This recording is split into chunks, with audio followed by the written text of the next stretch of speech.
Good, one of Wolves' better players this season. He's in the holding role in the midfield with the captain Mario Lemina and João Gomez, with Matheus Cunha coming back into the team today to support Jørgen Strand Larsen in attack. This is a designated no room for racism weekend of the Premier League. The players have taken a knee ahead of kick-off and we're about to get underway. There's the whistle from the referee Chris Kavanagh. The City team, Edison in goal, Rico Lewis, John Stones, Ruben Diaz and Josko Guardiola are the back four for the champions. Mateo Kovacic alongside Bernardo Silva in the midfield. Ilkay Gundogan will push on. Savinho and Doku on the wings. And Erling Haaland, who's got 8 goals against Wolves over the past 2 seasons, leads the attack. Nelson Semedo here tries to come on the first attack of the game, but he puts the ball out of play, and the throw-in is taken quickly by Guardiola for Manchester City. And how Wolves would love a bright start to this match here. Yeah, they have to stay in the game, Wolves. They know it's going to be difficult. I do think they are better in the back 5, well, the 3 with the 2 wing-backs, because I think Semedo and Aounouri are crucial to Wolves going forward. They're very good wing-backs that like to get forward, but yeah, they have to quieten Man City and stay in the game for as long as possible and get this crowd behind them, Connor. By this stage in their last game, Wolves were already a goal down against Brentford. Feels key that they keep Manchester City at bay for as long as possible here. City playing from left to right as we look down. Rico Lewis taking a throw back to John Stones. 5th Premier League game of the new season for him. It's only John Stones' 2nd start in the top flight this campaign, as Guardiola brings it up to the halfway line and rolls it infield to Ruben Diaz. Diaz, who scored an own goal against Wolves here last season, that game that Manchester City lost by 2-1. Stones with the white boots.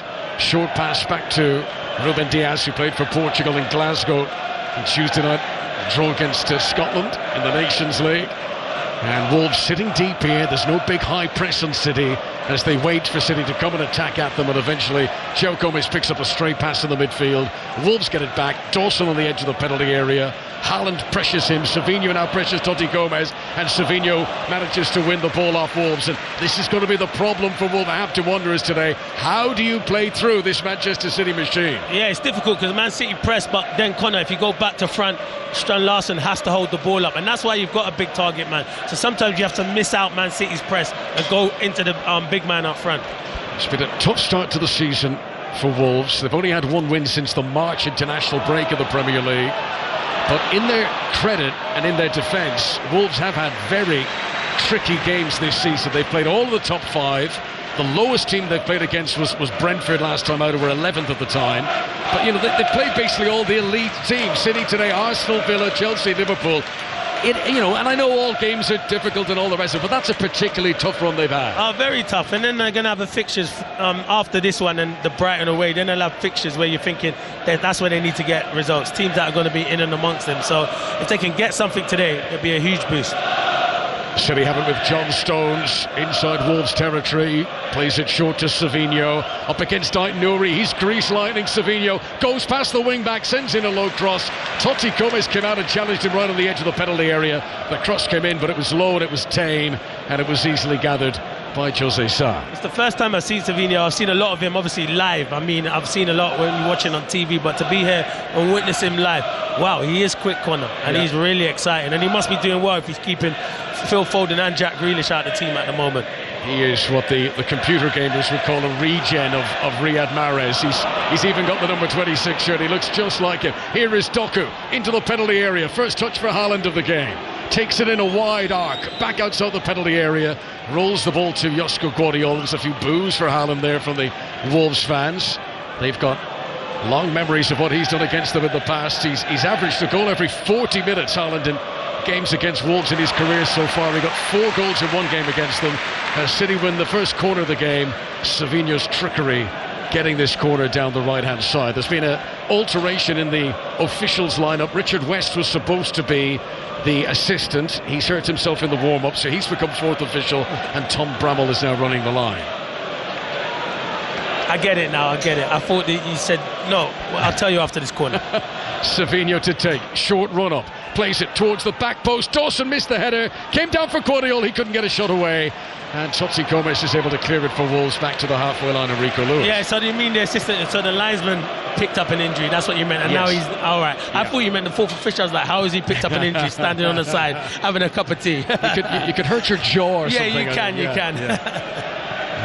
Here's Gundogan in the middle of the midfield. This is 5 Live for the BBC. 0-0 at Molineux. Wolves against Manchester City. Rico Lewis, 25th Premier League start of his career. He's become only the second teenager to start 25 Premier League games for Manchester City, joining Micah Richards in the past.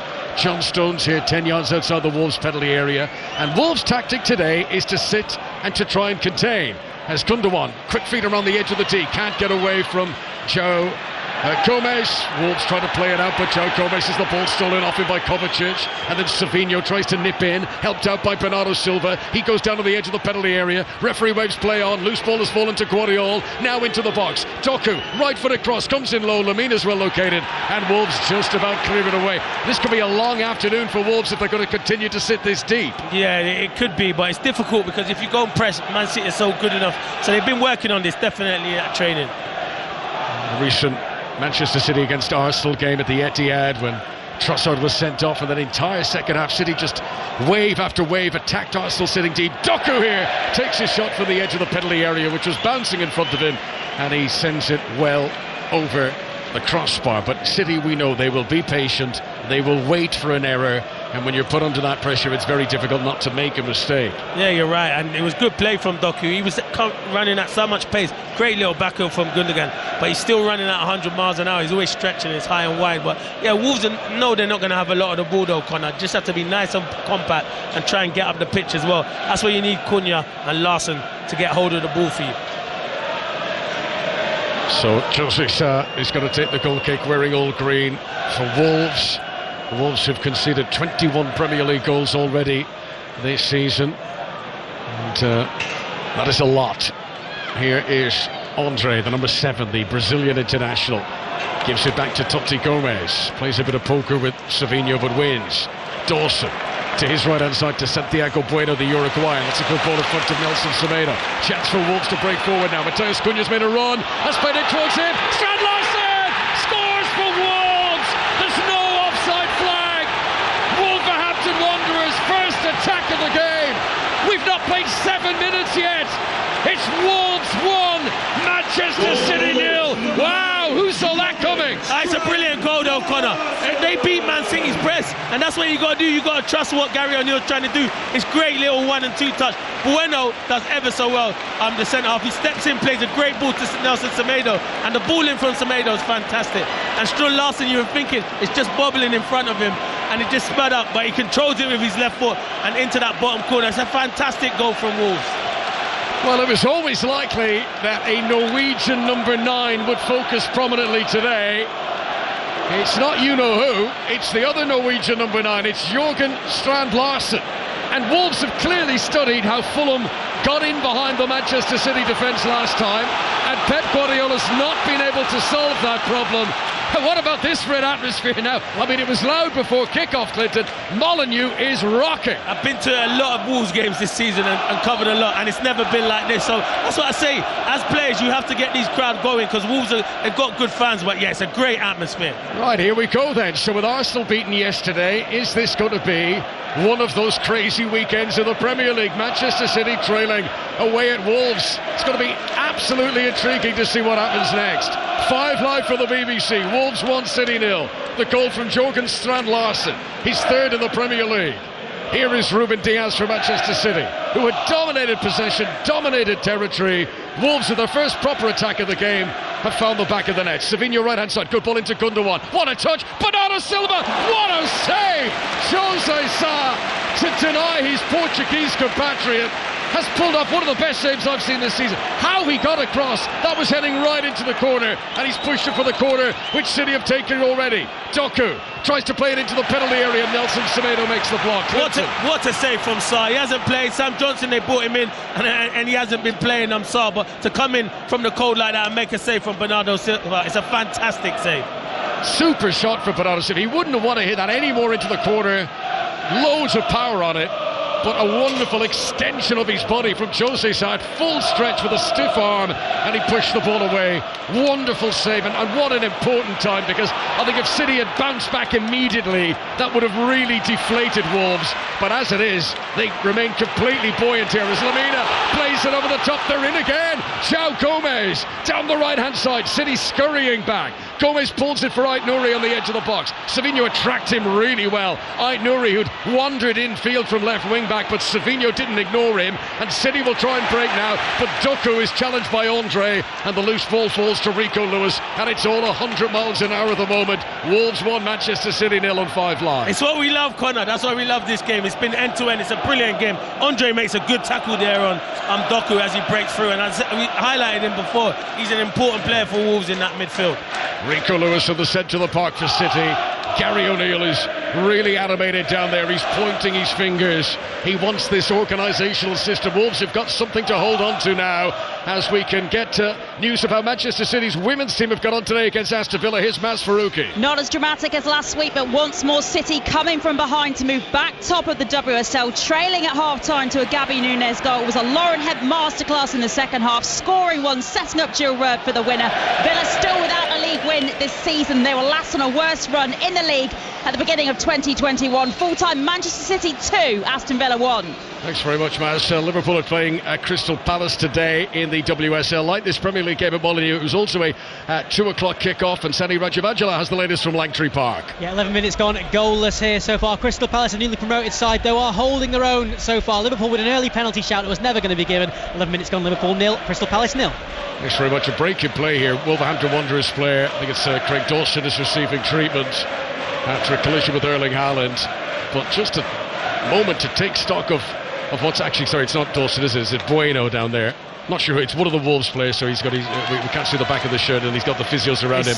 It's Larson. He just went down. I think he's stretching his hamstring, to be fair, but I don't know if it's tactical, because we see a lot of players do that when you're under pressure at the moment, but he was stretching his hamstring, so hopefully he'll be alright, because after you scored, you don't want to be coming off.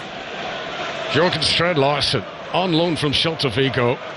Third goal now for Wolves. The two before today came in high-scoring defeats. He scored when Wolves were beaten 6-2 by Chelsea here in August. He scored against Brentford last time out, a game that Wolves lost by 5-3. But that is a wonderful counter-attacking goal, and it is a template at how Wolves can cause problems against their illustrious opponents as this afternoon progresses. 1-0 they lead for now. While we wait for play to get back underway, a reminder, Monday Night Club tomorrow. Plenty live football coming up on 5 Live over the coming days. On Tuesday, it's the return of the Champions League. We'll feature Arsenal against Shakhtar Donetsk. We've got Champions League commentary on Wednesday as well. Manchester United in the Europa League on Thursday. Fenerbahce against Manchester United is our pick of the games then. But plenty live football coming up, including Liverpool against Chelsea later on today, which you can listen to here on this network. The ball is back in play at Molineux. Nelson Semedo rolls it back to Jose Sa. His right-footed ball is up over the halfway line. Half an hour ago it was all cloud in the sky, but now the sun is blazing down onto the pitch and right into the eyes of Edison, the Manchester City goalkeeper, wearing white, away to our left-hand side. City come up to the halfway line. Pep Guardiola, hands in the pockets, trying to look casual down there, but he can't be happy with how this game has started. Kovacic, short to his Croatian international colleague Guardiola, now to Jeremy Doku. Lime green boots on the left-hand side for Manchester City. Guardiola tried to play it into Rico Lewis, well intercepted again by Andre, whose possession-winning stats have been very good this season. Then Savinho goes down to the edge of the box, and City are going to get a free kick, and there's going to be a yellow card shown to Toti Gomez. But the challenge on Savinho had a free kick to City just outside the penalty area. Yeah, he's got to be better on the ball, Toti Gomez. A few times where if Wolves are going to try and play out from the back, his touch has to be assured. He just miscontrols it there, and Savinho's onto him. And I think he has to make that because he's in on goal. It's a dangerous position here, though, for Man City. The ball came to Toti Gomez. He kind of stumbled as he tried to control it, a miscontrol. And then Savinho was nipping in, and he almost rugby tackled him down. And it was just on the edge of the penalty area. This is a nice angle for the left foot of Savinho, maybe. There's a whole group of them standing over it, and we'll just wait for this free kick at Molineux, and then we'll go for news of a goal at Liverpool in the WSL.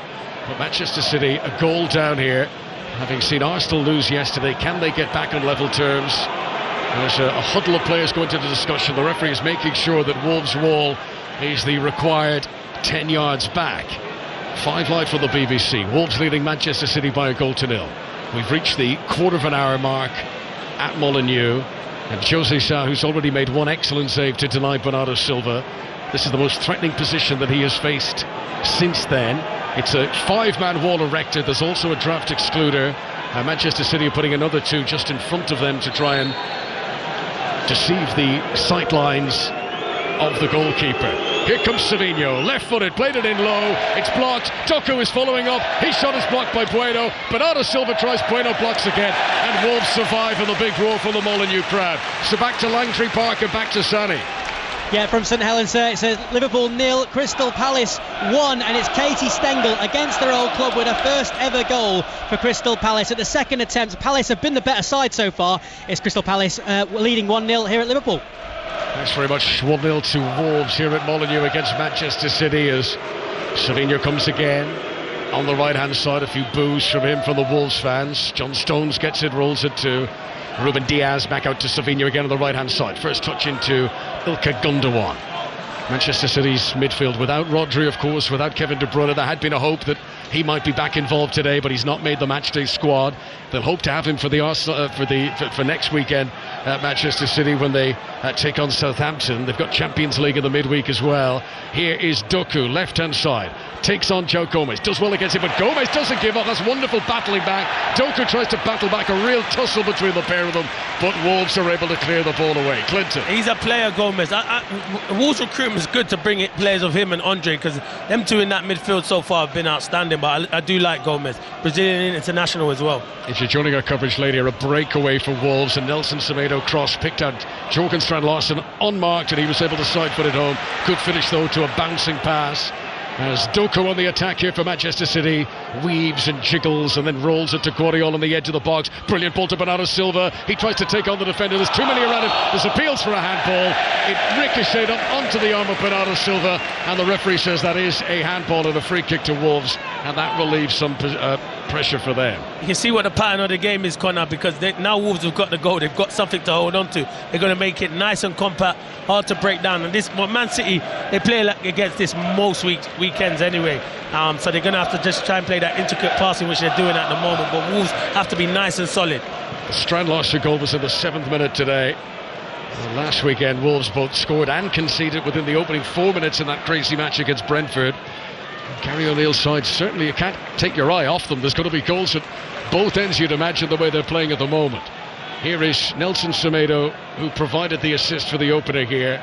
Doesn't fancy taking on Guardiola. Wolves retreat to hold on to possession. Craig Dawson at the heart of defence rolls it to Mario Lemina, who's making his 150th appearance in English football. He gives it back short to Dawson again, and now they look expansively long and wide and trying to get it over the top of Guardiola, looking for Nelson Semedo, but Guardiola keeps his eye on the ball and cushions the header back to the Brazilian goalkeeper Edison, away to our left-hand side. 1-0 to Wolves at Molineux, Premier League Sunday on 5, live on BBC Sounds. Here comes Rico Lewis, right-hand side for Manchester City, short to Savinho. They're continuing to boo him. I think that they feel that he dived perhaps to get the booking for Totti Gomez, but I don't think that was the case, but I'm assuming that's what the boos are for the Brazilian.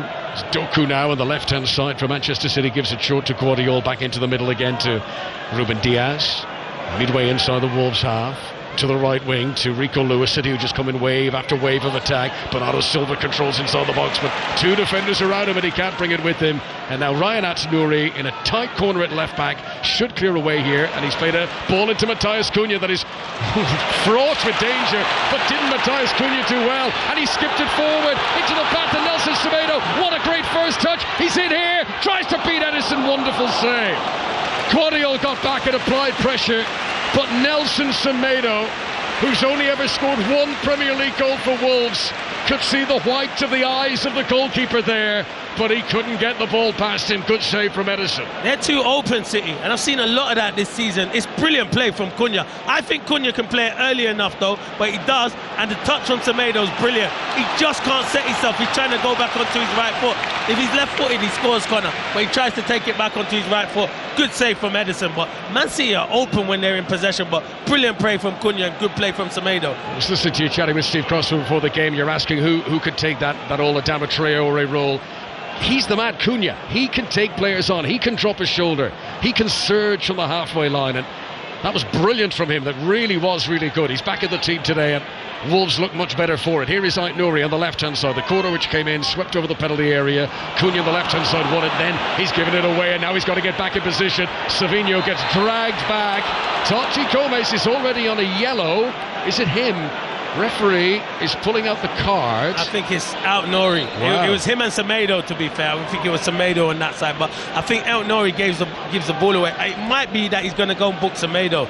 It is Semedo, because Semedo's like really disappointed at Ait Nouri. So yeah, I think he's giving a yellow card to Semedo. Yeah, so yellow card for Nelson Semedo, who joins Totti Gomes in the book. They were both running past him as the whistle was blown. And two of the defenders now for Wolves are carrying yellow cards in the game, but Wolves have the key lead. The goal from Jørgen Strand Larsen, which makes this a really enticing prospect now. Doku tries to make a burst for the byline left-hand side. Nelson Semedo stays with him, and he's helped out there by João Gomes as well, who always works hard. And that ball goes out for a Manchester City throw in on the left-hand side. But every little 50-50 battle like that's won by Wolves gets a big roar from the Molineux crowd. They need the Wolves fans to be the 12th man today against this powerful Manchester City side. Here's Kovacic, central location, 15 yards outside the penalty area. To the right-hand side to John Stones. Helps it on further to Savinho. Ait Nouri comes and lunges into him. That's the way to deal with Savinho. Get in good and early. Wolves regain possession. Cunha, how cheeky is that? Back heel on his own byline to Ait Nouri, who's closed down by Rico Lewis. It's a throw into Wolves, who I think are enjoying the fact they're in the lead here. They're enjoying this situation they found themselves in.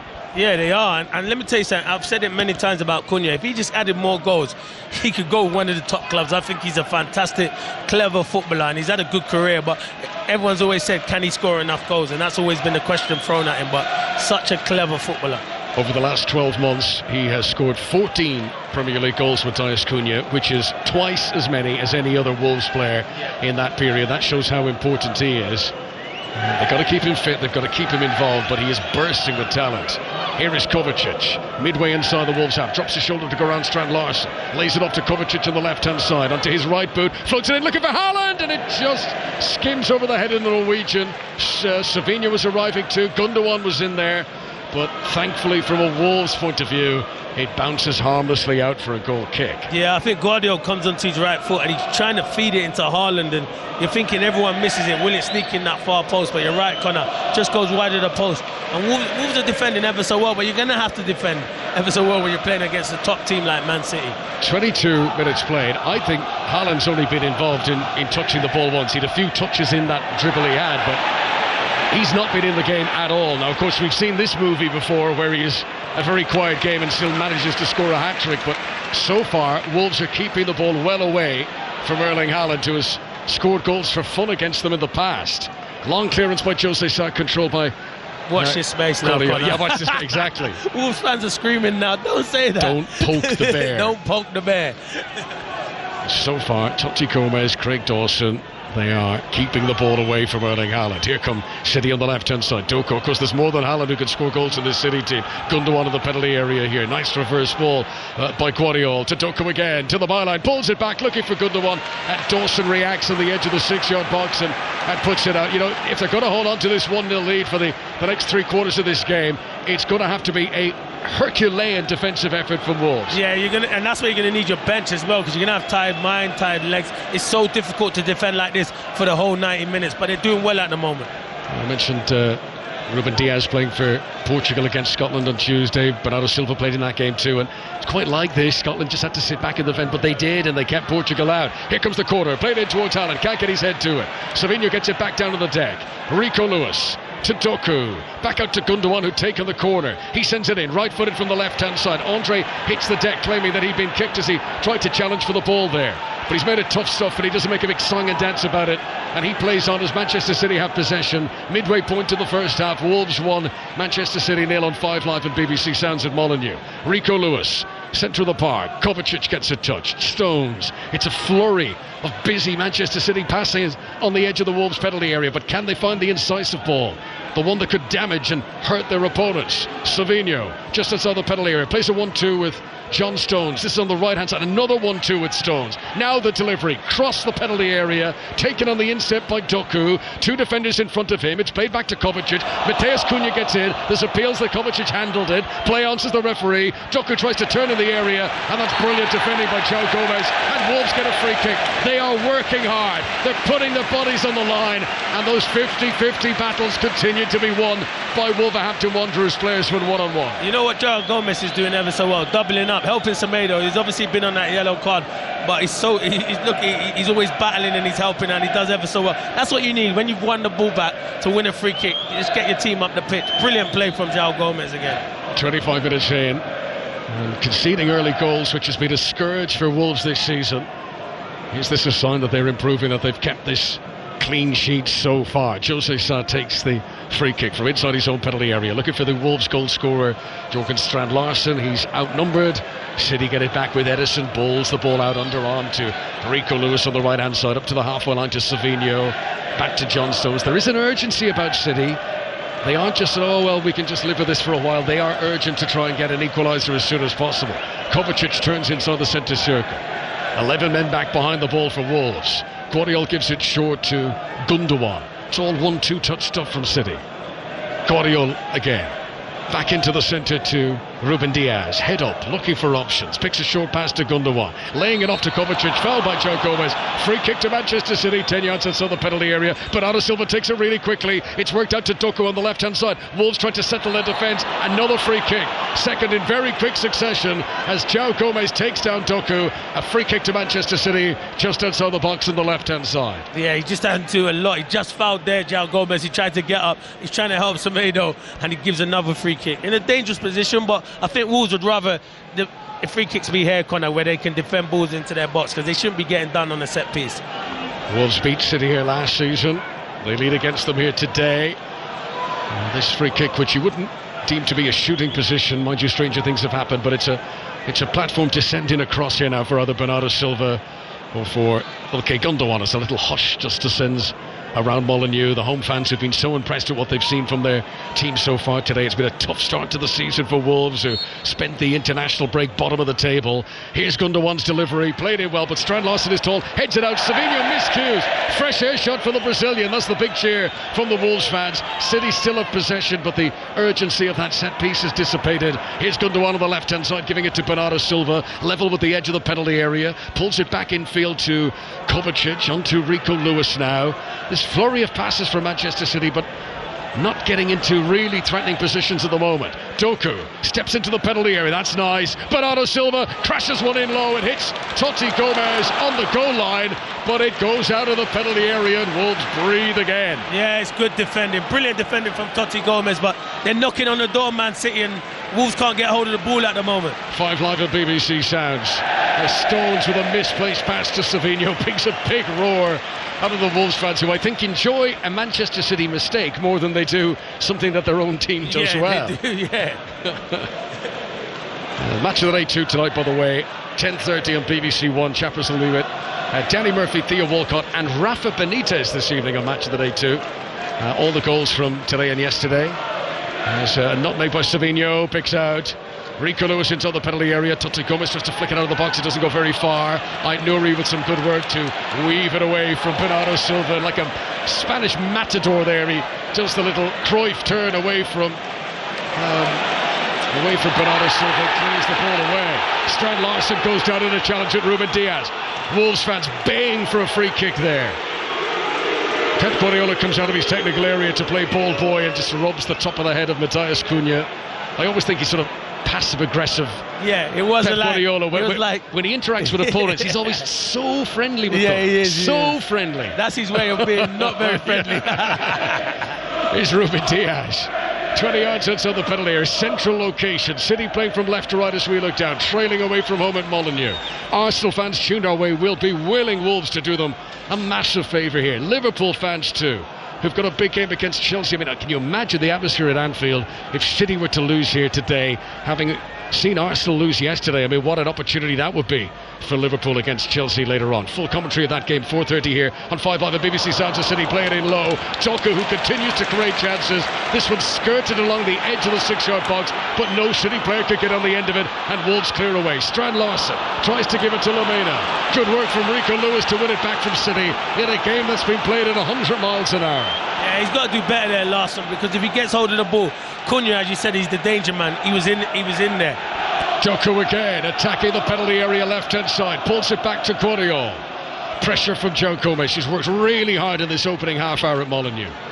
Now, a walking pace for Ruben Diaz. He accelerates quickly, bursts into the penalty area too. The defence is switched off there. Good work though by Andre to shadow the ball, to shield it, and to run it out of play despite the impressions of Ruben Diaz to try and get his body around him and win possession back for Manchester City.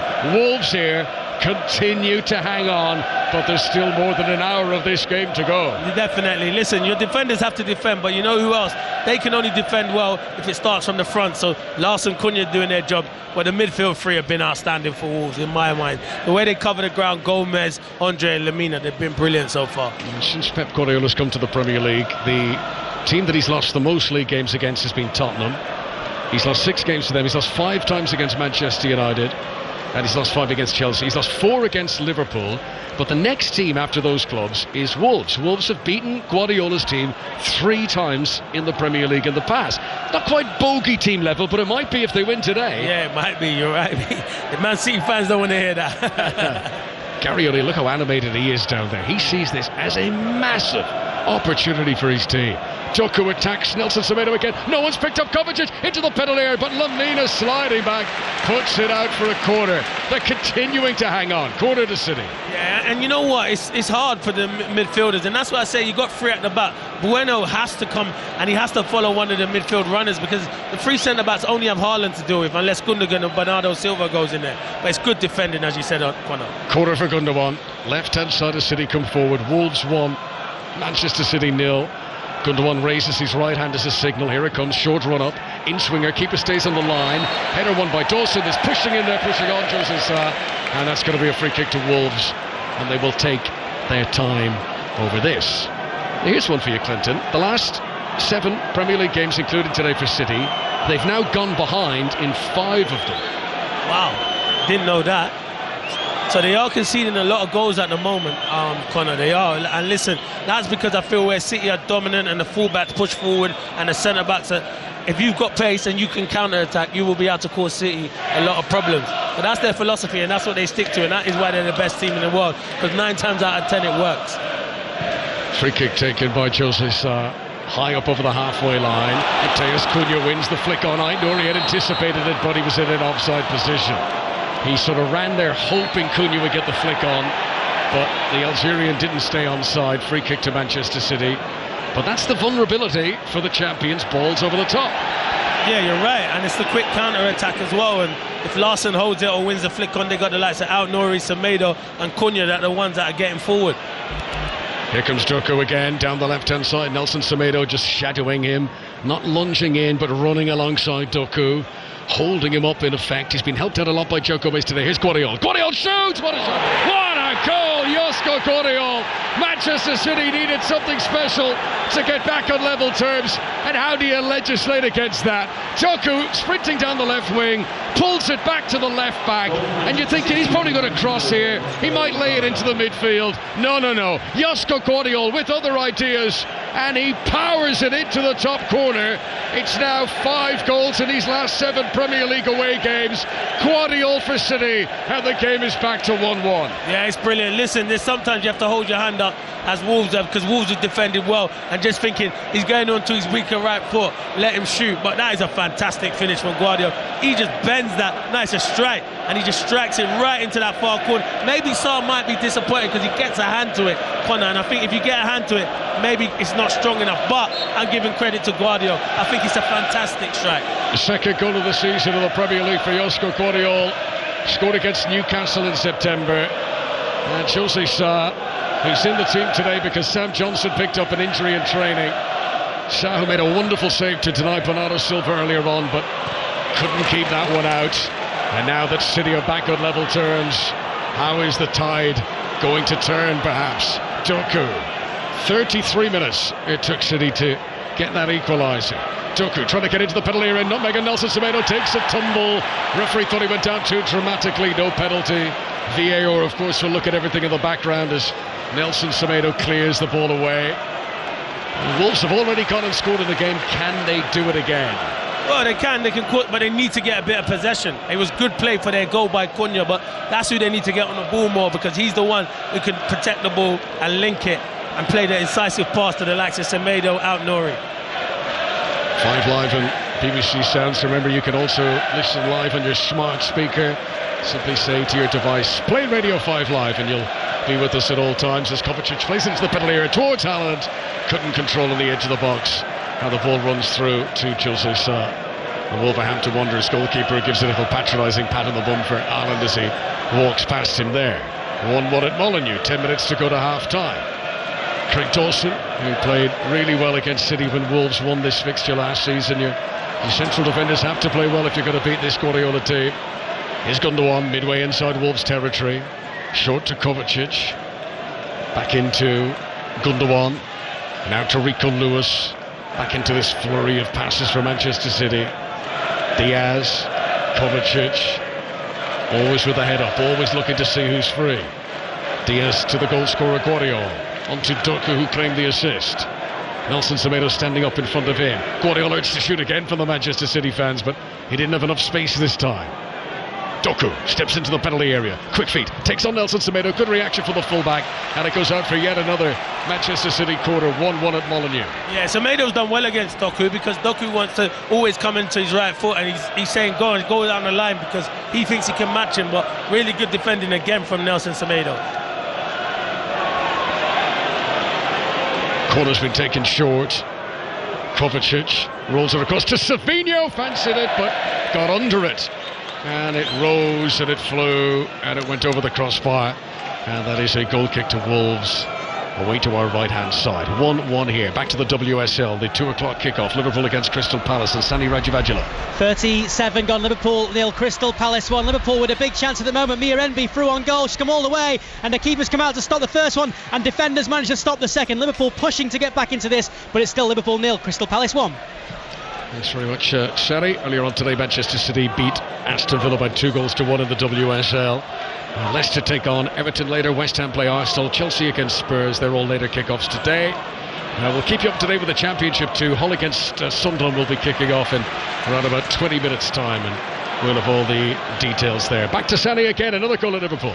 Well, Crystal Palace had dealt with the danger, but then it carried on again from Liverpool, and Cornelia Capoch with a great finish on the left-hand side has made it Liverpool 1, Crystal Palace 1. And a big chance for Manchester City here, and Wolves are lucky. Guardiola, who scored the equaliser, surging into the penalty area with the goalkeeper rushing towards him. He tried to flick it into, I think, Bernardo Silva, who would have had a tap in with the keeper out of position, but Wolves, just about aided by a ricochet, managed to deny that pass being made. Yeah, another good run, and that was free. There was a goalkeeper, Sa, and 2 other Wolves defenders coming there. I thought Guardiola was just going to take it round Sa, but he tries to pick Bernardo. They get fortunate there, Wolves, but they deserve that luck because they defended ever so well so far. It's 1-1 here.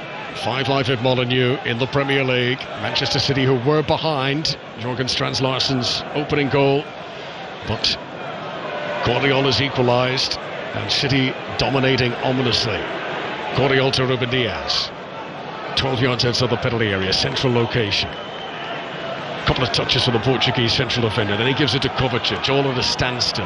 To his right hand side is to John Stones, further on to Savinho, back into Stones. This is all 10 yards. Gary O'Neill, they're urging his team just to step out a little bit. He doesn't want them to be too deep either. Here's Guardiola again, back into Ruben Diaz. City, who will be patient, they'll wait for the opponents to leave a gap. Gundogan, back to Guardiola, over to Doku on the left hand side. Doku setting up that goal for Guardiola is the first Premier League assist that the Belgian has provided this season. Guardiola again, Kovacic, number 8 in his back, tries a shot, but he was slightly off balance as he did so, sort of kicked down into the ground, and that was easily dealt by Wolves, but they're finding it very difficult to retain possession. Gary O'Neill's team, they win it, but it's like kicking it off a ball. It just bounces straight back to Manchester City again. Yeah, I just feel Larsen has to do better when it comes there. He's got to put a body on and try and buy a free kick for his team. Here comes City, no way through for Savinho, good work by Andre. Now Matthias Cunha tries to relieve a bit of pressure, he's done really well. Bursting up to the halfway line, and he's fouled, and it's a yellow card for Savinho. See, that's what I'm talking about. Larson can't do that, but Cunha can do that. Larson's better being further up the pitch, but because he's dropping in so deep, they can't get out. That's why I'd let him stretch and occupy Diaz and Stones. Leave Cunha, because he's the one who can take you up the pitch and get free kicks. Brilliant play from Cunha. Right, a chance here. Let's see if Wolves could have a spell inside the Manchester City half, because they are under such pressure at the back, but immediately they retreat into their final third again. Set Diego Bueno over to Nelson Semedo. Guardiola's well to win the ball briefly back for Manchester City. And Wolves will tussle for it here on the halfway line with João Gomez, helped out by Andre. Now is Strand Larsen onside. Oh, I thought he might have been, but the flag goes up. He made a big effort, the Norwegian, to step back, but obviously was fractionally off as the pass was played. Yeah, it was a close one. He did try to get back on. He might not have just got back on side. He did try his best to get onside, and he was offside, so credit the linesman. Tom Bramall on the far side, who was supposed to be fourth official today, but running the line. Here's Gundogan into the penalty area, back to Rico Lewis, and a great tackle again by Andre inside the penalty area to win it for Wolves. Here's Cunha, can he relieve the pressure? Sends it in front of Aït-Nouri, who's sprinting now into Manchester City territory. Strand Larsen's at the back post, played in towards him, but chested down as an interception by Ruben Diaz. Manchester City did better reacting to the counter-attack there. Yeah, it was good play, to be fair. It's that guy Cunha again, Connor. He just gets into pockets, and Aït-Nouri, Savinho didn't want to run back, but he had to, because Stone said you need to track your man, but he tries to play it to Larsen, but it's good defending from Ruben Diaz. But end to end now. Yeah, we had Conor Cody on in the build-up, and it was interesting listening to him. It was all about Wolves' defence and spacing out. He thought Nelson Semedo and Aït-Nouri would get forward a bit more, and how useful that would be, playing this three at the back. And both of them have looked really good on those rare occasions they've been able to get forward. Yeah, he knows it better, Conor. Obviously knows the football club and playing that formation, and he knows the two players, and he's right, them two have got forward ever so well. Savinho, right hand side for Manchester City, shadowed by Aït-Nouri. He loves to go forward, but he's got to get back whenever he can against this Manchester City team. 4 minutes of normal time to go into the break. Jeremy Doku steals into the penalty area left hand side, gives it to Guardiola, who for a moment thought about a shot, but he's laid it off. And now Doku in front of Gundogan, but too far in front, and sliding out along the ground. Jose Sa wins it back for Wolves. See, it's so hard for João Gomez, because what Gomez is trying to do, he's trying to double up on Doku, and that enables space for Guardiola to come in there, and that's why he's getting free shots. The Wolves are doing well here. They got the early lead. They have conceded an equaliser, but it's not like Jose Sa's goal has been peppered with shots here. City in around the penalty area almost with omnipresence, but they're not getting shots at the end of it. Here's Gundogan. Wolves not helping themselves, Connor, because the three centre-backs have to be better on the ball, and that's what Gary O'Neill wants them to play out, and some misplaced passes is putting pressure back on their team. This is Ruben Diaz out to Doku again. Familiar dance with Nelson Semedo. Gundogan tried to lay it in front of Guardiola, who's out of position at left back now. Yes, João Gomez will come forward here. He's got Nelson Semedo ahead of him. Doku, that's not a foul, he's won it cleanly. And now Doku attacking the penalty area left hand side. Strand Larsen's done really well to get back. He's held up the Belgian. Gundogan comes to help out.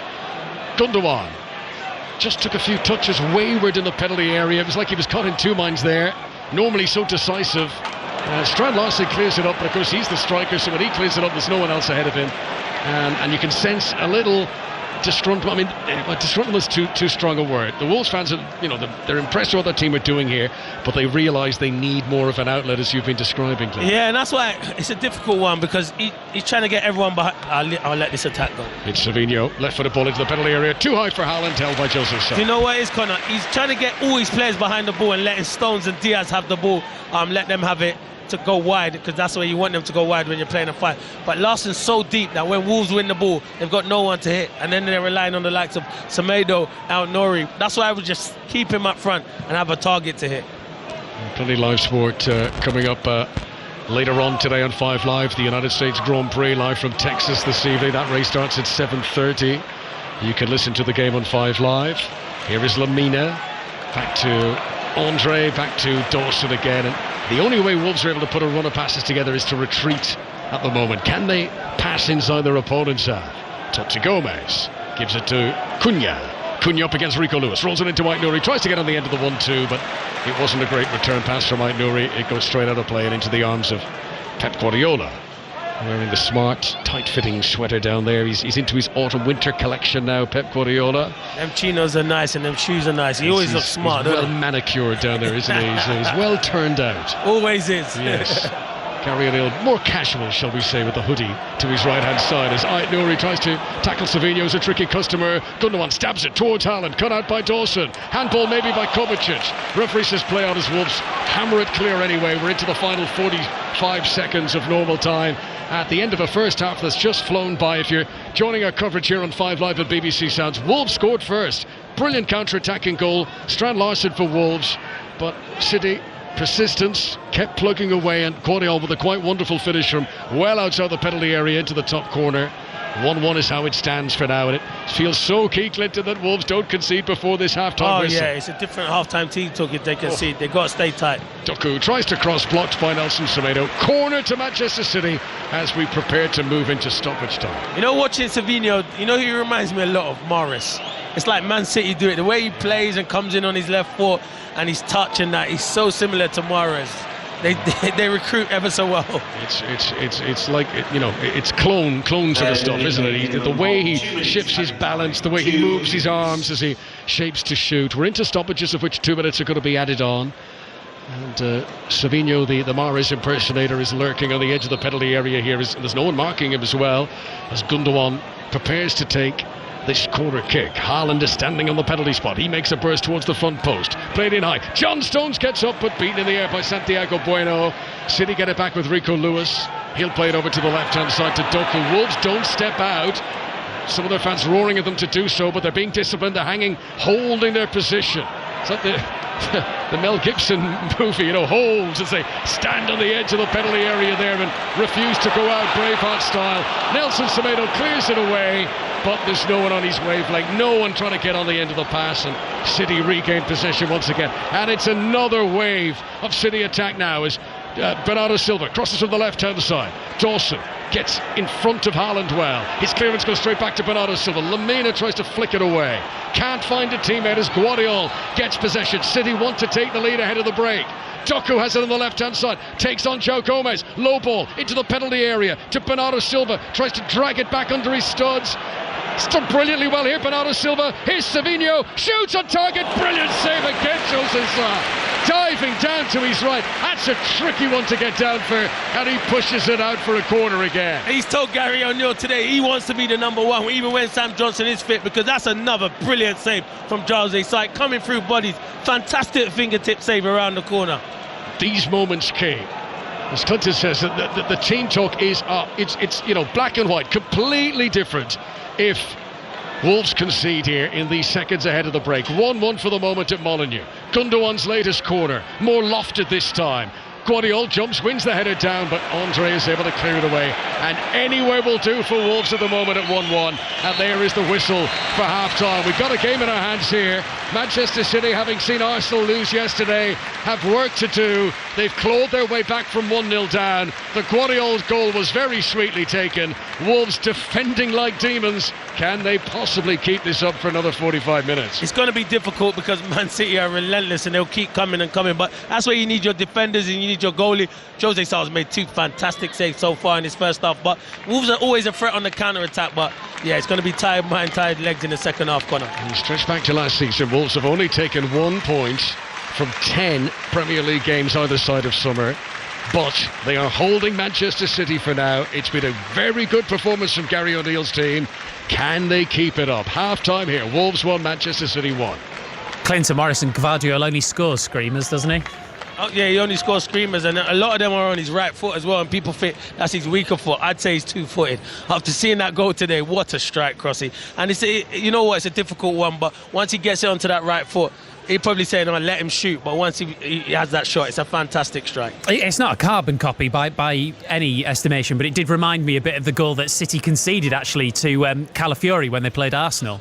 Yeah, it's very similar to that, where Calafiori, obviously Martinelli got it, so it was Doku, he laid it back, and where you're trying to double up on the winger, he gets the opportunity, and it's a brilliant finish. Sort of feel a bit for Wolves, I have to say, because they've been really good, haven't they? And you just can't legislate for that. No, you can't. Sometimes I'm saying, if you're saying shoot from where they are on the edge of the box, let them have a shot. It's got to be some strike to beat Jose's side. You're happy with it because the shape of Wolves have been good, but it's hard. You're playing against one of the best teams, if not the best team in world football at the moment, so you're going to concede chances, and that's why you need your goalkeeper and your midfield, who have done excellent so far in this first half. Good game, as Connor said, absolutely flew by. Wolves won, Manchester City won. We'll be back for second half commentary. By the way, you can listen on your smart speaker as well to everything on 5 Live. Just say play Radio 5 Live. They should bring up a play Clinton Morrison thing. I think that would go down well on the smart speaker as well.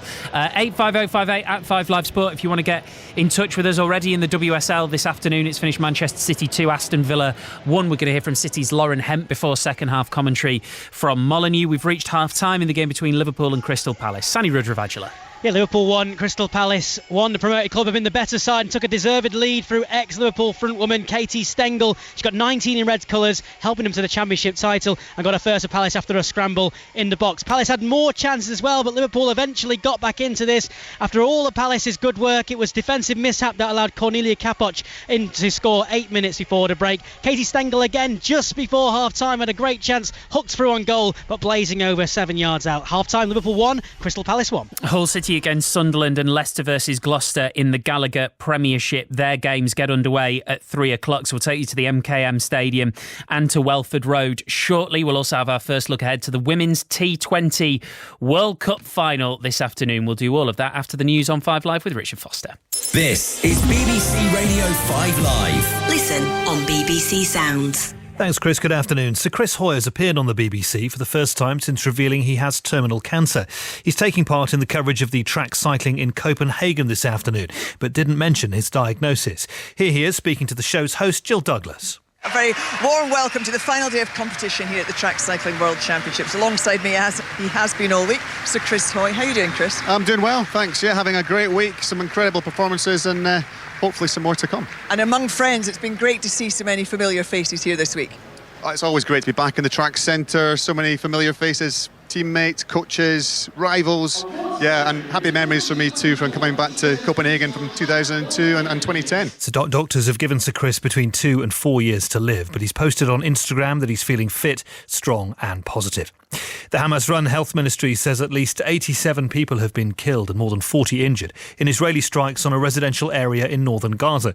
The ministry says several victims are still under the rubble. Israel disputes those casualty figures. Ministers say they'll oversee the HS2 rail project to try to get a grip on rising costs. The Transport Secretary Louise Hay says there's been a dire failure to control spending on the scheme to link London and Birmingham.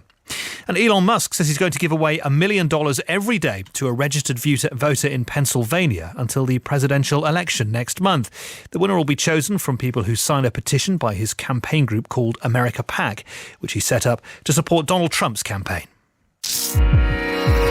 Was Anne Boleyn really a wicked queen? People feared women who were smart.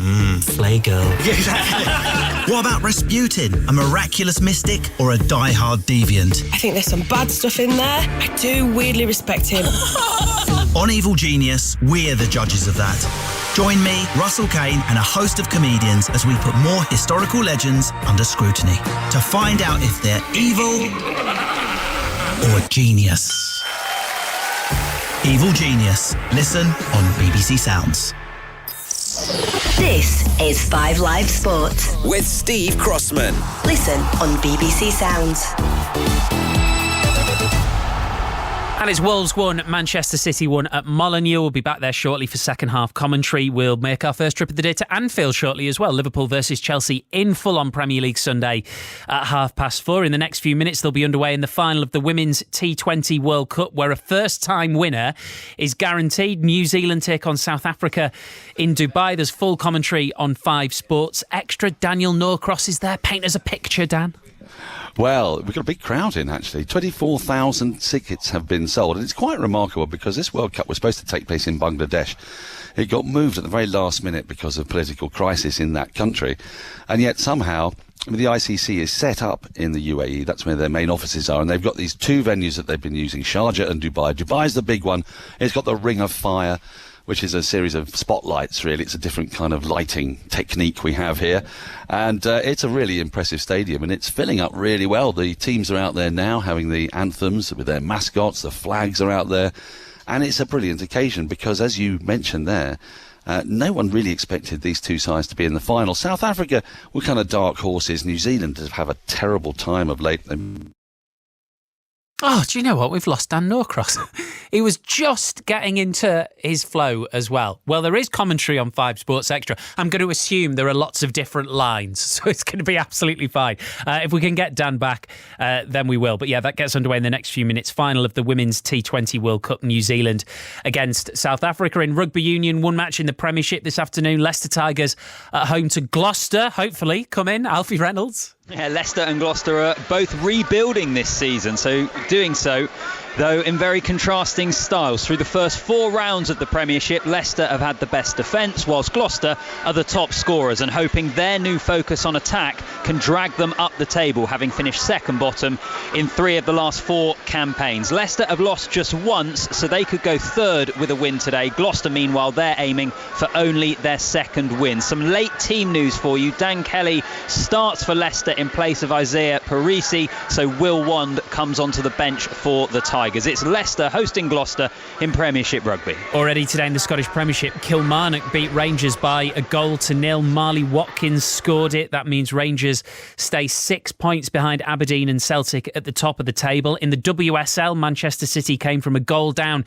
to beat Aston Villa 2-1. Lauren Hemp got one of the goals as they go back to the top of the league.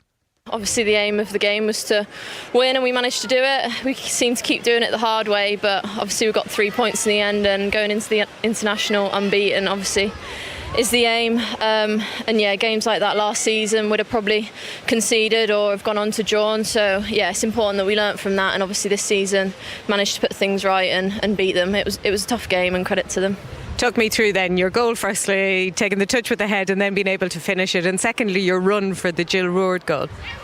Yeah, I mean, the goal, obviously it was a good cross from Layla. She managed to get her hand to it, so I just tried to get anything on it, and it happened to come off my head. And yeah, I mean, I knew the goalkeeper was off her line, so I just tried to kick it over her, and obviously it managed to do the trick. I think it was important to get an early goal in that second half, because it gave us a lot of time to get a second.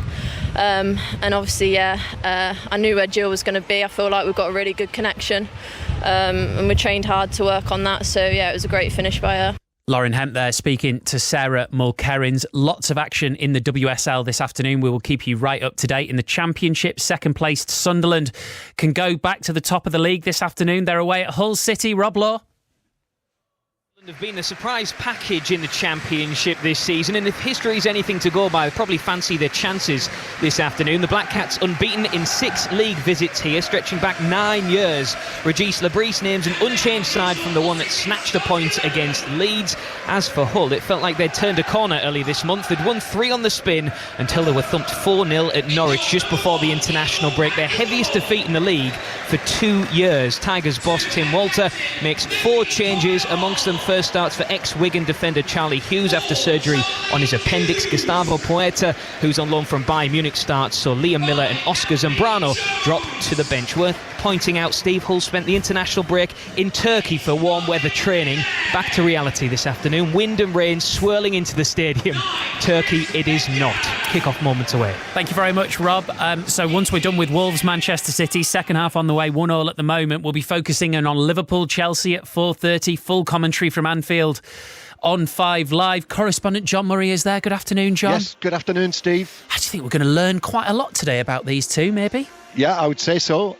In the match programme today, Arne Slot says that Chelsea are the strongest opponents they've faced yet, and I don't think there's too much disagreeing with that. Yeah. They've won 9 of their first 10 matches, so no other Liverpool manager has had a start as good as that.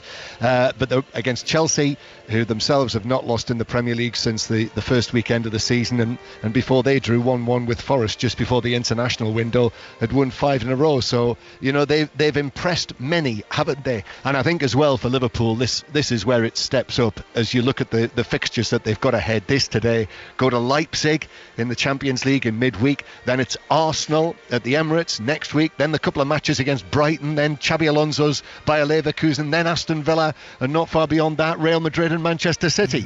So you get where I'm coming from? Yeah, I do. Can you paint us a picture of Leon Osman? Because I was just listening to Rob Thor tell us about the weather there, and this is the start of the season where he starts to struggle. Yeah, but he shouldn't be, because it is exceptionally mild. Is it? Yeah, no, it's not. It's exceptionally mild. The sun's out, but it's cold, Steve. I've got my big coat on. I've got my hood up. Yeah, it's the winter months have approached. Hopefully you'll get the sort of game to warm you up, Leon, etc., etc. Yeah, I'm hoping so. I mean, the two teams on paper in good form. They're two teams with some very wonderful players, really blessed with what their managers have got available. Two teams full of confidence coming into the fixture, and as John just pointed out, a big game for Liverpool, especially. I feel with they've had that great start to the season. There's been talk about it's been an easy start and they should have won this game, the game so far. But this is a test. This is an informed Chelsea team coming to Anfield, and they'll see how it turns out. And I mentioned this earlier with Conor Cody, Patrick Bamford, and Rob Green, Leon, that if Chelsea were to win this today, they'd go above Arsenal, and the "Are you challengers?" question will inevitably come up, and understandably so. Yeah, I mean, if you're near the top of the league, why wouldn't those questions start to be asked? And, I think Maresca's done a fantastic job. I wasn't sure he'd be able to get Chelsea this competitive so soon. I thought it was a job that would take at least, the majority of the season and probably into next season before you started to see them gel together. But no, I mean, he has got a ridiculous amount of quality within the squad. So many players to choose from, but it's about managing the squad and making sure the mentalities are right and making sure that everybody's pulling in the same direction, which isn't always the case because you've got a number of players that aren't happy because they're not involved. But it's finding a way of making the squad happy, and he seems to have done that, and you're seeing the way they're playing and showing that on the pitch. More question marks still about Chelsea than Liverpool, John? I think so, yeah. I think you would say that, but I think he's done a mightily impressive job of really sorting, in inverted commas, the wheat from the chaff. And I think you do also have to mention the fact that Ducks had been put in order at the end of last season, the way that they finished the season under Mauricio Pochettino. So there was definitely something to build on there as well. But I think that when you look at the talent of the squad, the form of the squad, what this team is capable of doing, the amount of money that's been spent in the couple of years that these owners have been at the club, then this is exactly where they should be. It's going to be an interesting one. Liverpool-Chelsea at 4:30. Thank you very much, both Leon Osman and John Murray, your commentary team at Anfield. Teams just lining up back in the tunnel at Molineux. Second half commentary then of Wolves versus Manchester City. Changes, Conor McNamara. Yeah, Wolves are going to make a change here. Tommy Doyle, who's a former Manchester City player. He only ever made one Premier League appearance during his time at the Etihad. Played in a few cup games. Most of his spell was out on loan, but Tommy Doyle is going to come on. Andre. And he replaces Andre. Now, we were wondering, Clinton, who he'd be replacing. That must be an injury. Must be a knock. Surely, you could not be taking. He was one of the best players alongside João Gomez and Lemina in that midfield. So you never want to break that up. He wasn't on the yellow card either, was he, Conor? No. Two Wolves players on yellow cards, Totti Gomez and Nelson Semedo. Mind you, I was at Tottenham yesterday when Ange Postecoglou raised a few eyebrows taking off James Maddison. Yes. And that actually, even though Maddison had played very well in the first half, Pape Sarr was used a different tool from the toolbox and certainly inspired Tottenham to a much better second half performance. So maybe Gary O'Neill's inspired by that. Anyway, that's the one change across both teams at half-time. We'll give you a full rundown of the lineups in a moment, but Wolves 1, City 1 for now. Strand Larson putting Wolves in front. Guardiola equalising for City 12 minutes before half-time.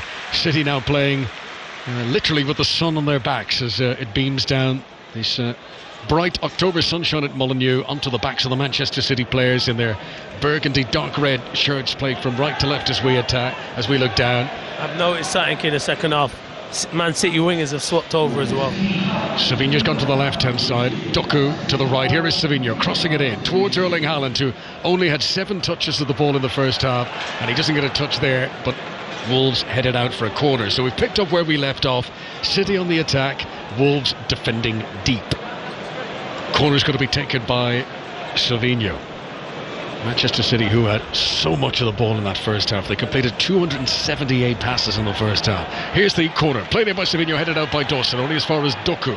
5 yards outside the penalty area. Gives it to Bernardo Silva, who's careful to remain onside and shielded by his old teammate Doyle by the byline. He is held up, but he was offside anyway. It's going to be a free kick to Wolves, about 10 yards or so from their byline, left full-back position for them. That 278 passes from City in the first half, in the Wolves half. That is the most of any team in the last 3.5 years in the Premier League. So that's how, we've all seen one-sided games. That first half, in terms of passes in the opposition half, was as dominant of City as been in years. Free kick taken by Jose Sa. Down the left wing, looking for Strand Larsen, but goes straight out of play. And Rico Lewis uses the multi-ball system very well and takes the throw in, and Manchester City back in the groove once again. Guardiola got the equaliser. Comes over the halfway line, the heavily bearded Croatian, scorer of Manchester City's goal in the first half. Savinho now dancing over it, tries to skip past Nelson Semedo, who's had a very good game, it has to be said. He's been busy with Doku in the first half, and now Savinho to keep tabs on. Savinho does a little drag back heel, tries to skip around the other end. Wolves have got it covered though, and Nelson Semedo slightly skews his clearance. It came off the outside of his boot, so he hasn't relieved the pressure as much as he could have done there. Doyle gets it down on the deck, calming pass back to Totti Gomez, and under pressure from Haaland he'll roll it back to Jose Sa inside the Wolves 6-yard box. So reminder of the teams in full. Jose Sa in goal for Wolves, 3 central defenders, Craig Dawson, Santiago Bueno, Totti Gomez. The wing backs are Nelson Semedo and Ryan Aït-Nouri. In midfield there's a 3, it's Tommy Doyle now with the captain Mario Lemina and João Gomez, and then Mateus Cunha's behind Jürgen Strand Larsen, who scored Wolves' goal in the first half to put them in front. City team at the moment, but Doku's into the penalty area, tried to pull it back for the byline. Good work from Aït-Nouri, and the ball eventually trickles out of play, hits the corner flag and goes out on the throw inside for a throw into City as they attack down the right-hand side. Yeah, I don't think Doku got much joy out of Semedo, so he's going to try and go on against Aït-Nouri. That is why Doyle has to go and do the job that João Gomez was doing in that first half, doubling up. This is Ruben Diaz, who is the deepest lying Manchester City player. He's comfortably midway inside Wolves half, just to illustrate for you how advanced up the field Manchester City are playing, how deep Wolves are. Ball goes out of play. Here's the City team. Edison in goal. No Kyle Walker today, not even on the bench. We're told he's injured. Right back Rico Lewis. John Stones with Ruben Diaz in the middle. Stones in for Akanji today. Guardiola at left back. Kovacic, Gundogan, Bernardo Silva in the midfield. Savinho's left wing, Doku right wing, and Haaland in the middle. Here's a chance for Erling Haaland as the ball comes in low to him, and it's a fresh air shot. He swung his left boot at it, and normally the net furls, but he didn't get a clean connection. Erling Haaland and Wolves breathe again.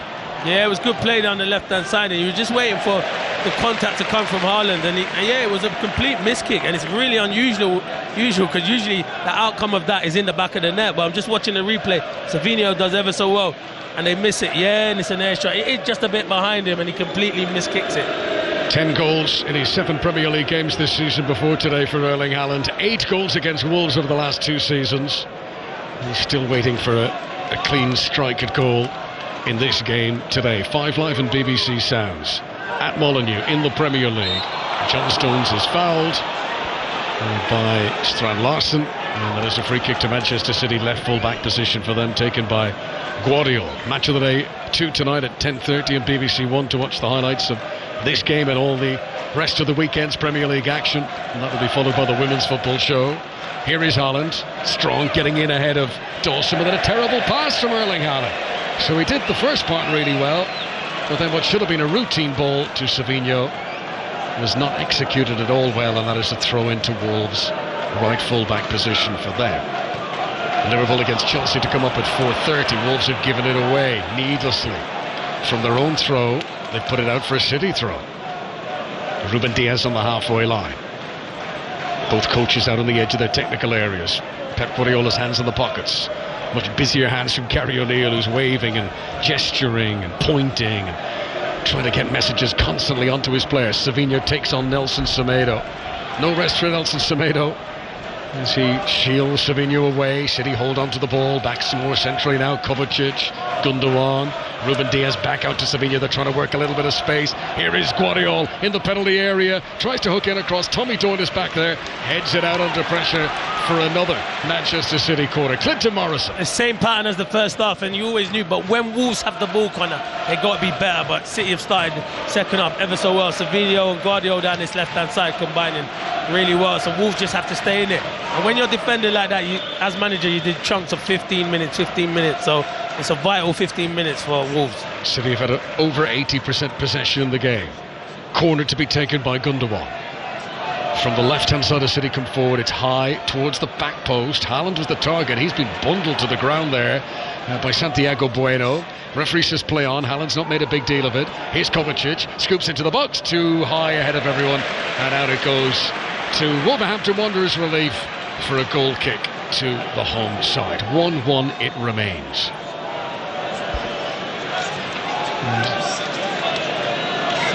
Away from the live commentary on 5 Live, plenty of podcasts you can enjoy from BBC Sounds at the moment, including You'll Never Beat Kyle Walker. Reaction to Thomas Tuchel's appointment as England manager on that.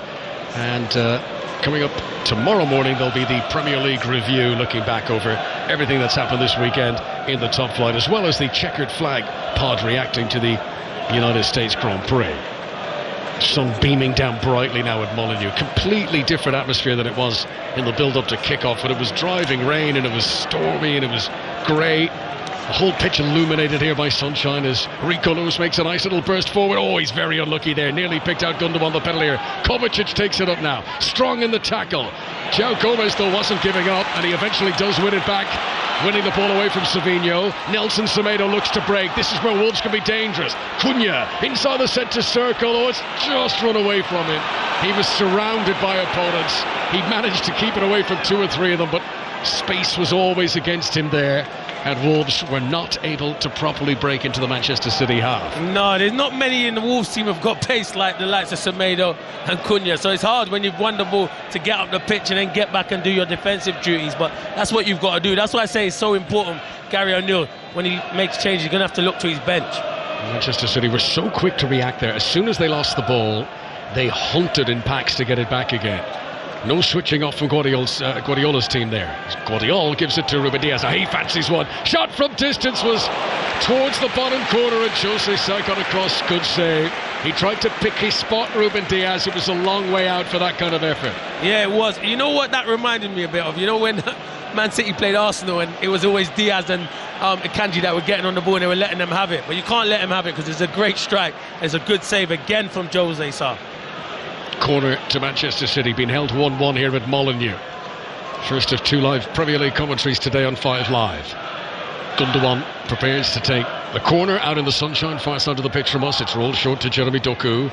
Bang on the corner angle of the area. Left-footed shot for the Belgian. That was never threatening. For the moment it left his boot, you knew it was going both high and wide. Yes, even Pep's frustrated because he's coming onto his weaker left foot. Maybe just keep the ball in that situation. I'm not going to tell Doku how to play football, but you can see even his manager's frustrated, throwing his hands in the air. Yeah, Pep Guardiola gave a big scratch of the beard there, sat down, and he looks distraught at what's just happened there. These little things matter so much to him, and Jeremy Doku will be glad that he's on the far side of the field at the moment. To be out of earshot as things stand. Rugby Union today, the Gallagher Premiership, Leicester against Gloucester at Welford Road. Here's the latest from Alfie Reynolds. Well, we've played 10 minutes. Leicester 3, Gloucester 7. First try of the game for the visiting side. Max Llewellyn, the try scorer, on the end of a nice move. It's Leicester 3, Gloucester 7. 1-1 here at Molineux. Full house at the stadium today. Big game for Wolves after the poor start they've had to the season, but they're raising their game with the arrival of the champions.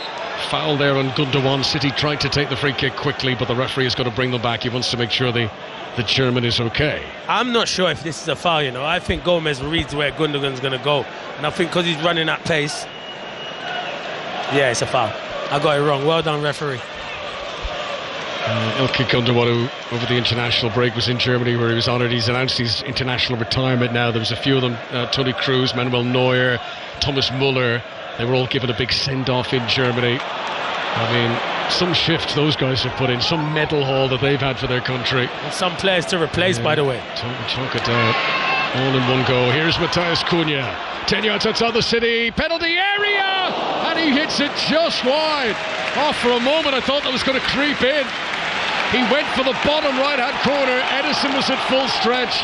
That's Wolves' best chance in a long, long time. Yeah, it's great play, to be fair. It's Out-Nouri and Cunha again combining. And you're thinking, Cunha, can you play it back to Out-Nouri? He gets it, he tries to bend it past Edison, and he's not a million miles away from making it 2-1 to Wolves. Good counter-attack for Wolves.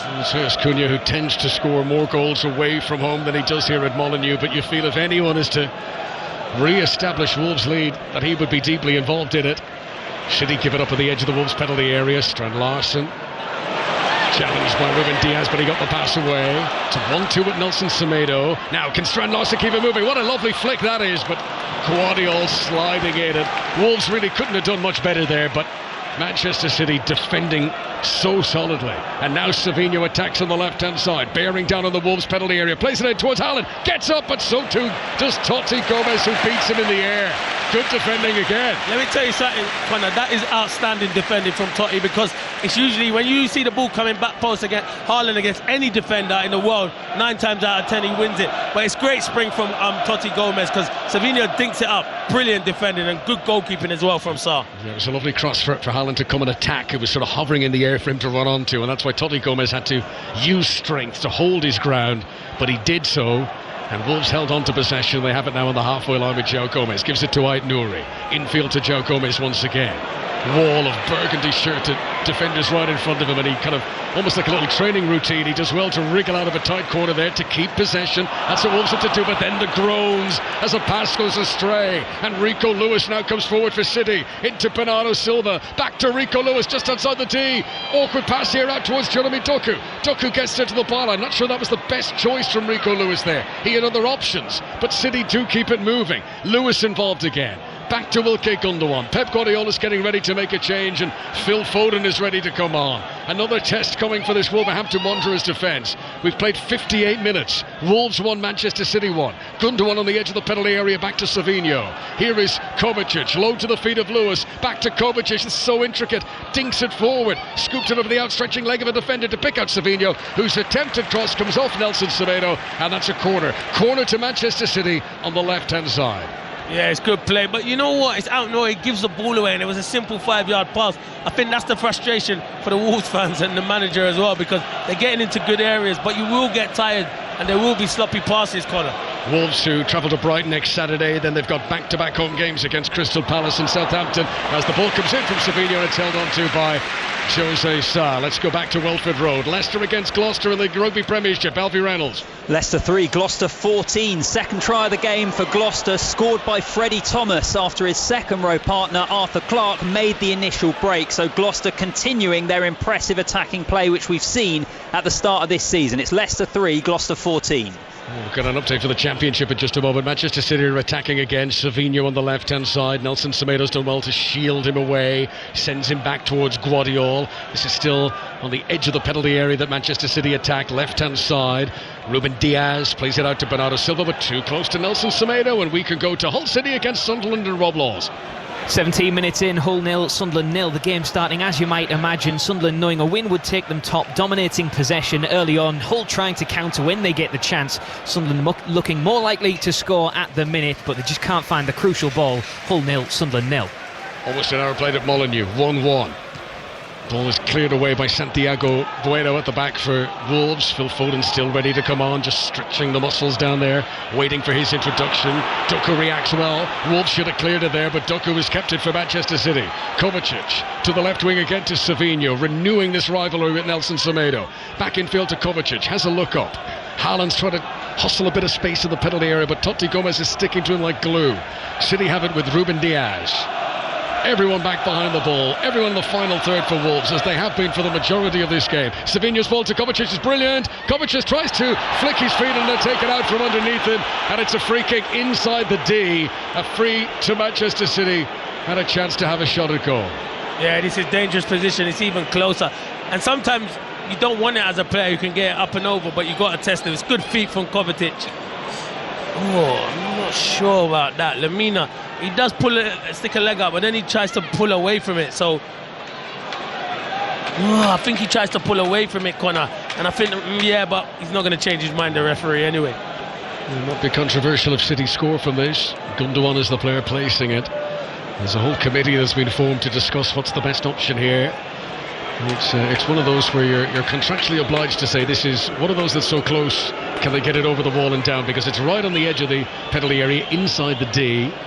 Jose Sa just goes down on his haunches. I thought Edison was coming to take it. Look how high up he is, Connor. That'll be brilliant, wouldn't it? He's come right up to have his say.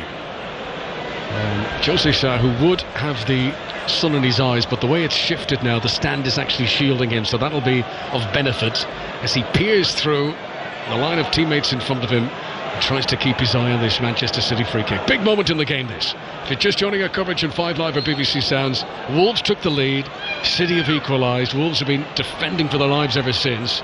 And the team who were bottom of the table until Southampton lost yesterday would love to take something from this high-profile fixture today, but can they survive this set-piece scare? Gundogan is standing there, Bernardo Silva, Savinho, could be any of them. And Edison is still midway inside the Wolves half. All kinds of tussling for position here. Kovacic and Joe Gomez are pushing each other. Here we go. Bernardo Silva dummies. Still they tussle, still they shove. The yellow card's got to come here. And it's a yellow card shown to Joe Gomez for trying to hold on to Kovacic as they wriggled for space with a free kick about to come in. Poor referee. How can you book him for trying to go and close the football? Kovacic is trying to block him. That's what I mean. Sometimes they don't understand football referees. Do my head in. That is poor refereeing. Never played the game. He hasn't got a clue. Ran over. Take 2 with the free kick. It will be Gundogan, and it's deflected out for a corner. Sigh of relief for Wolves. It came off Tommy Doyle. Corner to City, and the booze of the moment being directed towards referee Chris Kavanagh. They're right to direct him. Joe Gomez is not. He's not like he's gone early. He just Kovacic is trying to block him. What else is he meant to do? Just stand there and say, "Oh, go and have a free shot at goal." Come on, referee, liven up. Corner's going to be taken by Gundogan. And the jeopardy and the stakes are rising here. 1-1 on 5 Live. Good delivery in from the corner. Santiago Bueno with the header down. Kovacic on the edge of the box, gives it back out to Gundogan. Low ball in, comes off a defender and falls at the feet of Jose Sa. Both teams are preparing to make substitutions here. 1-1 at Molineux. Big game coming up at 4:30. Commentary of Liverpool against Chelsea here on 5 Live. And correspondent John Murray has the team news. Hi, John. Hi, Connor. Yeah, both make 3 changes from the Premier League teams before the internationals. For Liverpool, of course, Alisson is out injured, so Kelleher plays. Szoboszlai back into midfield. Robertson at left back, so Tsimikas and McAllister are both subs. Luis Diaz also on the bench for Liverpool. And for Chelsea, the big news, Reece James, the captain, goes straight back into the team. His first appearance under Enzo Maresca. So James is in, Lavia as well in midfield. Adarabioyo at the back with Fofana and Cucurella suspended, and Fernandes among the substitutes. So both Reece James and Gusto in the starting lineup for Chelsea. Thanks very much, John. Kick-off at Anfield just over an hour from now. We've played 64 minutes in Molineux, and Doku's attacking the penalty area for Manchester City. Gives it to Gundogan, shot on target, no power. Comfortably saved by Jose Sa. You see what they miss with Andre, because Doyle's a good, neat and tidy player, but he just doesn't cover the ground as much as Andre does in midfield, and that's why City are getting in at times. Long way to go, 25 minutes plus, but can you imagine the scenes at Anfield if City were to drop points here, especially after Arsenal were beaten yesterday? What an opportunity that could be for Arne Slot's team, and it won't be easy against a Chelsea team who really seem to have got their act together in recent times. Yeah, they have. That'll be a good game, that will. Full commentary from Anfield coming up here on 5 Live. Rico Lewis under pressure from Strand Larsen. Done well, Rico Lewis. Oh, did he stretch out his leg in the aftermath there? The ball was gone, and Strand Larsen was trying to run forward, and Rico Lewis appeared to just stretch out his leg to block him. Anyway, credit to Strand Larsen, who didn't make a big deal of it. Here is Savinho on the left-hand side for Manchester City. City who've not been in front at any stage in this game today. Guardiola, who's been one of the best players on the pitch. He's had most touches of any player on the pitch. He has completed the most passes, and he's created the most chances. That's how dominant Josko Guardiola's been. Here comes Doku, taking on Ait-Nouri down the other end. Good sprint between the two of them. What a good slide tackle that is. Proper old-fashioned slide tackle from Ait-Nouri. Not only does he stop Doku, he wins the ball, and then he plays it off Doku for a throw into Wolves. Brilliant from Ryan Ait-Nouri. Yeah, brilliant defending. Doku tried to beat him, and it was fantastic defending, and that would be his last bit of action, I think. Right, here come the changes. Phil Foden is going to come on in place of Jeremy Doku, who provided the assist for the Guardiola goal in the first half. So the PFA Player of the Year from last season comes on, and Wolves making a change to Mateus Cunha goes off, and he's replaced by Carlos Forbes, the Portuguese forward who was on Manchester City's books as a kid. Could he possibly come back to haunt them here? I'm not sure about that substitution. I probably would have put Cunha further up the field and maybe sacrificed John Larson, because I think at this time you need pacing behind, and he can take the ball in ever so well, but he's put a great shift in Cunha. Carlos Forbes comes on, his 4th Premier League appearance for Wolves. He's on loan from Ajax. He's only 20 years of age, but this is fresh ideas into a Wolves attack that need to provide more of an outlet here, because the defence surely must be running low on their battery power now. Here's Tommy Doyle, plays it in front of Forbes, first time he's involved, sprinting away from Guardiola, has it on the edge of the penalty area. Forbes has only just come on, shoots, agonisingly in front of Strand Larsen, who just couldn't stretch to get there. It was running across the face of goal, and Larsen needed any touch at all. He couldn't provide it. Manchester City survived that one. It's brilliant play from young Doyle, to be fair, and the timing of the pass, great run from Forbes, and he's lively. I've seen a lot of him, and he will cause them a lot of problems, so that's why he's made the substitution corner. That's where Gary O'Neill gets paid the big bucks. What an introduction that could have been for Carlos Forbes, who made a super run, picked out by Doyle, and Wolves have to hope they get a few more opportunities like that. They know they're going to be defending for most of this final quarter of the game, but these few opportunities they get in attack, if they could take one of them, then we could be witnessing a big story here today. Savinho tries to cross on the left-hand side, blocked by Nelson Semedo. Comes to Guardiola, 10 yards outside the penalty area. Ruben Diaz on his right-hand side, checks back at himself. Short ball to Guardiola, first time back out to Savinho, back to Guardiola again. City, who tried to almost make their opponents dizzy by fizzing the ball one side to the other at rapid pace in front of them. But Wolves' discipline has been good today, and apart from the Guardiola goal, which was hard to legislate against, it was a wonder strike from well outside the penalty area. Wolves have done well at keeping City at bay so far, but we all know that City will not relent. Here is Foden, who's only just come on, gives it back to John Stones, central again to Ruben Diaz. Strand Larsen back helping out the defence, shadowing in front of Ruben Diaz, not lunging in to make a tackle. Forbes says, I'll try that, and he nearly wins it there. That was good from Carlos Forbes. The new energy he's brought is notable. Yeah, definitely. He's got pace, and it'll cause problems, Forbes. Here comes Ruben Diaz, down the left-hand side for Manchester City, wearing a change kit, dark red. There's Savinho on the left wing. Savinho swept wings with Jeremy Doku. Earlier on the match, Foden playing on the right-hand side now since he's come on. Guardiola, Savinho, into Rico Lewis. Good challenge, Mario Lemina, to clear the ball away and out for a Manchester City throw. Taken quickly. Guardiola has it under what are now predominantly blue skies at Molineux. It's been 4 seasons in one day here today in terms of the weather.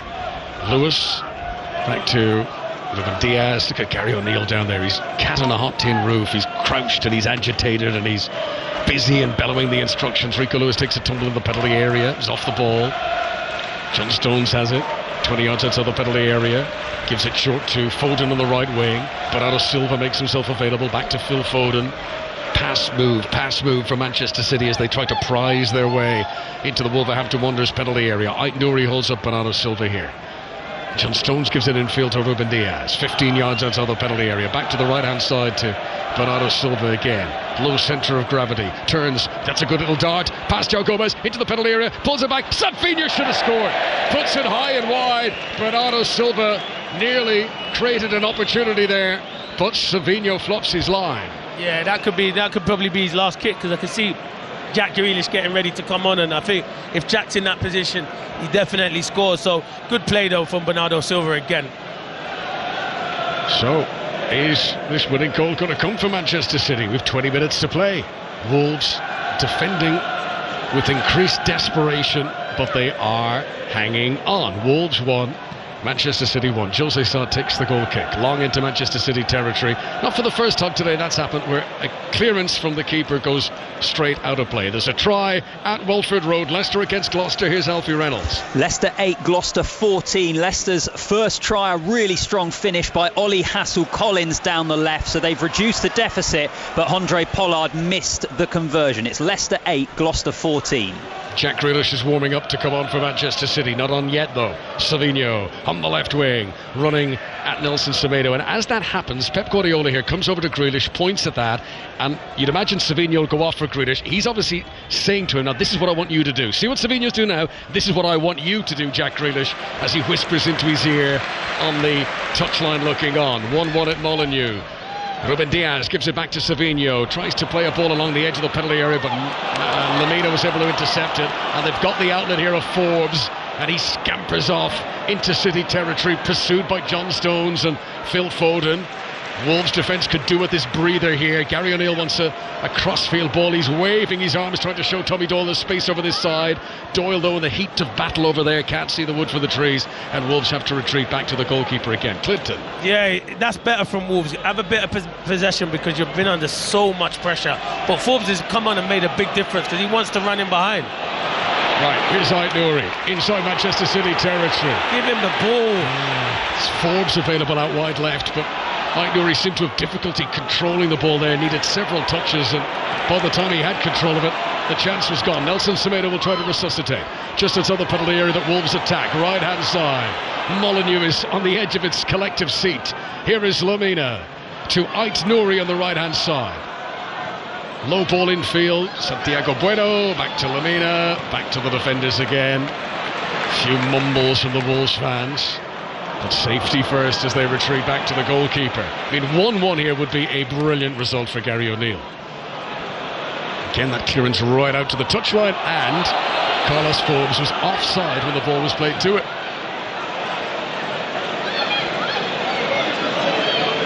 City, who have had somewhere in the region of 4 or 5 times more shots than Wolves today, but not been incisive.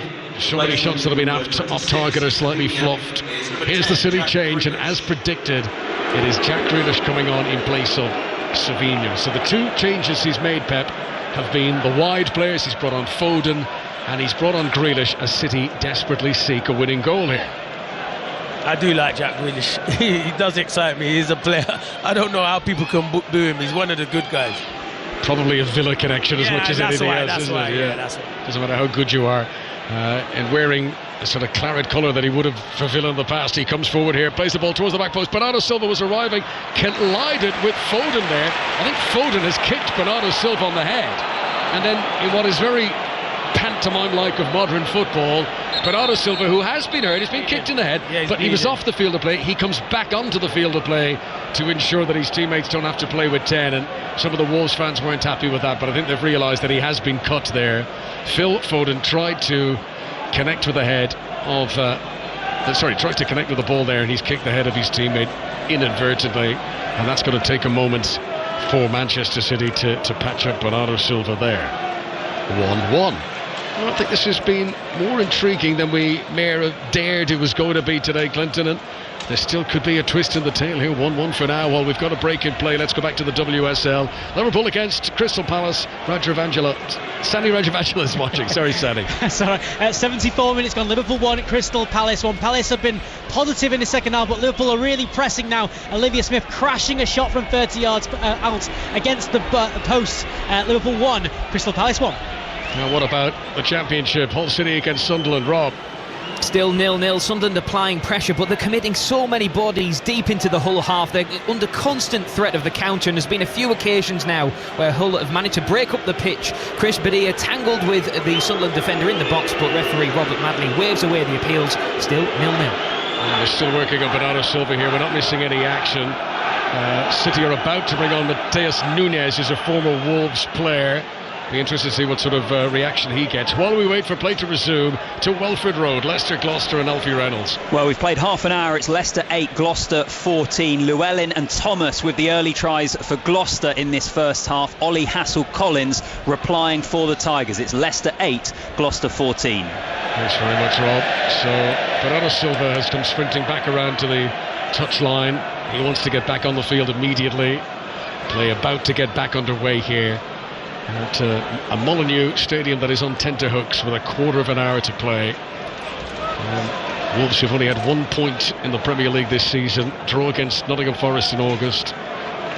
Everyone expected them to be taken to the cleaners by Manchester City today, but Gary O'Neill, there was much comment about it in his press conference yesterday, came across almost almost too confident. He was like, no, it's fine, we're doing great, we're doing really well, I'm happy how we're playing. And people say, have you looked at the table, have you looked at your performances? But he believed they had this kind of, even if they do concede a late goal here today, it's been a good performance from Wolves. Yeah, and I think he's saying most of the season it's been good performances. It's just they conceded too many goals. You go to Brentford, score 3 goals, you expect to come away with something. Jack Grealish sucks down low, trademark, rolls it off to Ruben Diaz. No tackle on him as he makes his way towards the edge of the penalty area. It's all so cagey and so intricate as Wolves try to defend that line and City try to get into the box. Grealish back to Guardiola. You feel City to win this might need another moment of individual brilliance, someone to just stick one in the top corner, because at the moment they're struggling to play through. But we saw it in that recent Arsenal game when Stones came up with the late equaliser. They will plug away. And it could be a question of fatigue for this Wolves defence, who've had to be full of concentration, full of effort. Just looking there with Dawson wrestling with Haaland as the two of them. That's going on all the time off the ball. That's got to sap your energy over the full 90 minutes. Definitely. You switch off and that's when Haaland will come alive. But they've defended him well so far. City still have it. Arsenal have already dropped points this weekend. It could have been an interesting return from the international break at the top end of the Premier League. Liverpool against Chelsea to come. That's got to be a great listen with John Murray from 4:30 here on 5 Live. Guardiola's possession for City, gives it to Jack Grealish on the left-hand side. The long sleeves for Grealish. Flicks it away from Nelson Semedo, back to Guardiola. Needed an extra touch to control it. Wolves are getting ready to make another change here. Guedes is going to come on. Ruben Diaz.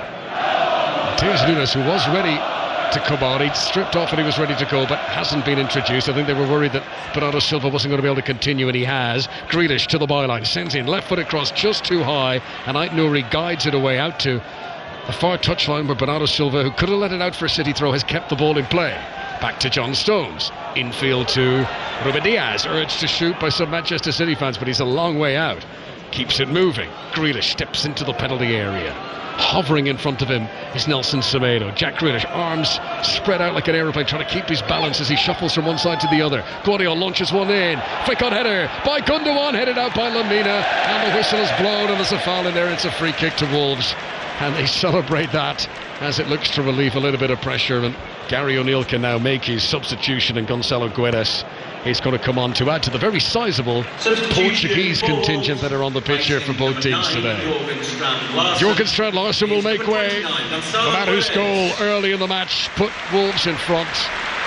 Guedes will come on to partner Carlos Forbes at the top end of the field for Wolves. He's put a shift in, to be fair. He's worked hard. It's hard up there when you're not seeing a lot of the ball. And he's tried to win his team free kicks. He's been back defending, got that first important goal. So he's had a really good afternoon. So warm applause for the Norwegian as he departs. Nelson Semedo came across to get a tactical team talk from Gary O'Neill during that break too. Big hug for Strand-Larsen from O'Neill as he makes his way to sit down inside the home dugout. They needed a performance today, Wolves, and they've dug deep to get it. Can they keep it going as we move into the final 10 minutes here? They'll get a chance, City. It's just if it can fall to the right person and they can convert it. But Wolves have been brilliant in this second half. Manchester City unbeaten in 30 Premier League games. They're hoping to set a new club record today for league games unbeaten. They've come from 1 goal down, but of course we know Pep Guardiola would want to win this game as a bare minimum. He'll be disappointed if this was to finish 1-1. Haaland, perhaps realising the urgency, sprints forward here to put up even more pressure on Jose Sa, whose right-footed clearance Goes long and searching into the City half. Guardiola holds off Semedo, and the ball bounces out for a throw into Manchester City. The clock ticks on. Diaz to Stones. City midway inside their own half. 6 visits to Molineux in the Premier League for Pep Guardiola in the past. On 3 of those visits he has dropped points. Is that a trend that's going to continue here today? Edison comes away out of his penalty area. Dressed all in white. Lays it up short to Ruben Diaz. And City, you almost feel they're trying to smoke Wolves out here. They're playing it inside their own half, hoping Wolves will step up, but I don't think Gary O'Neill's team are going to fall for that. Here is Bernardo Silva on the far side of the pitch. Ait-Nouri nibbling away at him, sends Manchester City back to the halfway line. Guardiola comes now. This is tense now. These are the moments at a tight game like this. You know, the difference between holding on for a draw and losing it, enormous for Wolves. Grealish, edge of the penalty area. Hush almost descends around the stadium. Guardiola. Good work from Joe Gomez to get close to him. Doyle gets a touch. Not fully firmly away though. Lamina will do the best he can do, and out it goes for a throw in on the far side. Clinton Morrison. Yeah, they're trying City, but you know what? I must say, Semedo, any winger that's gone up against him, he defends ever so well. He gets so low, and Jack's got great feet there, and he's not letting him go on the outside. He's defended excellent. Santiago Bueno has stolen it away from Phil Foden there, but then a poor pass. He was looking for Forbes, and he's given it straight to John Stones. Remember, you can listen to 5 Live on your smart speaker at home. Simply say to your device, play Radio 5 Live. You can hear all the regular programmes and the live commentaries as well at your choosing. As Wolves try to come with a counter-attack there, but the through ball ahead of Joe Gomez is too far ahead of him. City get possession back once again. Guardiola, scorer of the equaliser in this game. Molineux's crowd has found a second wind. They're vocally in support of the team again. They would celebrate a draw here like it was a win. Kovacic, midway inside Wolves' half. Short to Guardiola, similar pattern of build-up. Where earlier it was Savinho, now it's Grealish. Those bulging calves of his. Plays it to the byline. Foden tries to pull it back. Saz spilt it. Haaland was ready to pounce, and Wolves just about scrambled that one away. That really was dangerous. Yeah, it was. It was good play between Grealish and Foden. Here comes City again. Kovacic, Foden, Grealish into the penalty area. Left-hand side, pulls it back. Bernardo Silva strikes it, and too many defenders in the way. It comes off Dawson, I think. They're hanging on by their fingernails here, Wolves, as Joe Gomez just hammers it down the field, trying to relieve some pressure. You know what? I'm not sure if that may become of Rico Lewis. I'll have to see it again, but it was good play again from Jack Grealish, who comes in, and he doesn't have to beat his man, but he always picks the right pass. Pep Guardiola waving his arm like a windmill down there, urging his team to go forward. Then he holds his head in his hands as City give it away. Lamina to Gonzalo Guedes on the right. Now, this needs to be a good ball. Can he get it over John Stones? He does. He's picked out Carlos Forbes, edge of the penalty area, left-hand side. He's got Doyle inside him. Forbes instead chooses to give it back to Guedes, just outside the penalty area. It's almost like they're just running down the time here. They didn't want to break into the penalty area. Not then anyway. Gonzalo Guedes back to Nelson Semedo. Wolves want to keep the ball, and I wonder, is this hold on to the don't risk losing the point in pursuit of 3? Yeah, definitely, and I don't think enough players can get up and support, because they've had to defend for like 82 minutes already. It's the heroic expectation of football, where the Wolves fans expected their team to go and try and grab a winner. Maybe they will. Chance to shoot from Joe Gomez from a crazy angle, and he does manage to hit the side netting, but in truth that was never troubling Edison. Just giving the Manchester City defence something to think about in a game that's been predominantly played down the other end. 6 minutes to go. It's been a great watch this at Molineux. 1-1 it is now in these closing stages. Yeah, it has to be. But see, I don't think they've moved the ball quick enough, City, in the second half. First half, I thought they were outstanding, and Sarr had to make 2 big saves. I can only remember 1 big save he'd made from Ruben Diaz, and that was a 20-yard shot. Here's Rico Lewis.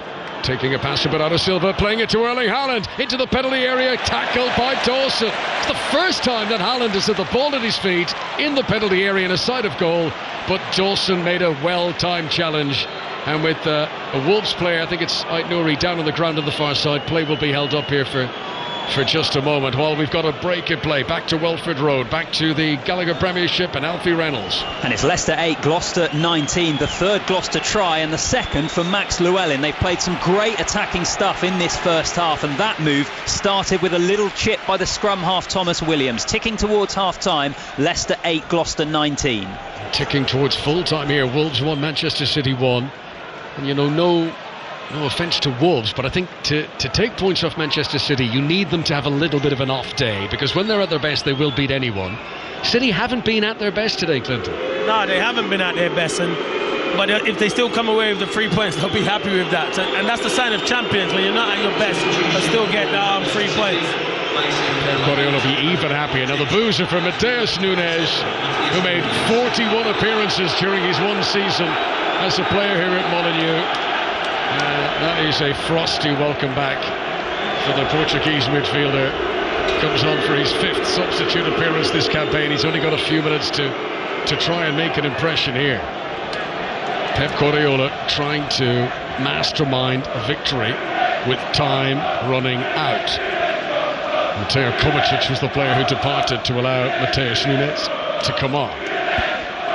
This is John Stones giving it to Ilkay Gundogan. Gundogan out to Jack Grealish on the left. Oh, they've loads to boo now. They've Grealish and they've Mateus Nunes. Here is Josko Guardiola. He'll give it on to Ruben Diaz. This is all happening 10-15 yards outside the Wolves penalty area. City gliding from left to right. There's the big boost that you know it's Mateus Nunes. Stones again. To his left is Ruben Diaz. They all have to shift across now as Grealish gets it on the left-hand side. Steps into the penalty area. Nelson Semedo's got to be careful here. They're dancing in front of each other. Shadow boxing. Grealish gives it off to Guardiola.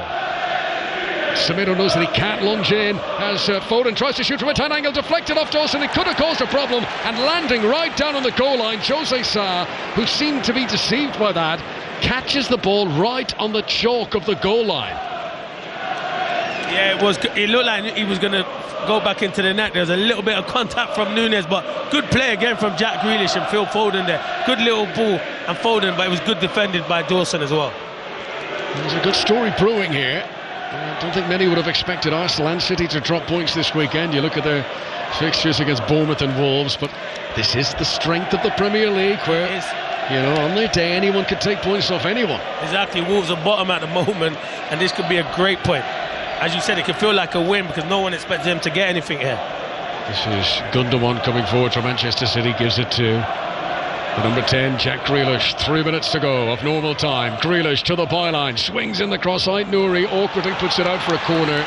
He had Bernardo Silva lurking in behind him, and Aït-Nouri didn't want to take any chances there. Corner to City, no time to waste. Bernardo Silva wants to get on with it really quickly. In fact, the reason he was running is he's running away. He wants to leave it for Phil Foden here. Bernardo Silva makes his way into the middle.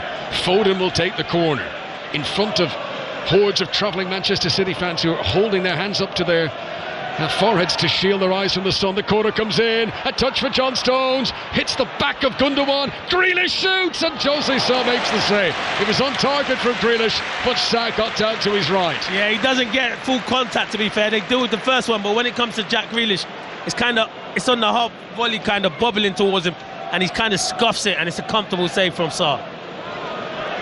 Wolverhampton Wanderers 1, Manchester City 1. Liverpool against Chelsea to come at 4:30, but City being frustrated here as Wolves cling on. I mean, it might have been even better for Gary O'Neill's team. They did lead in this match.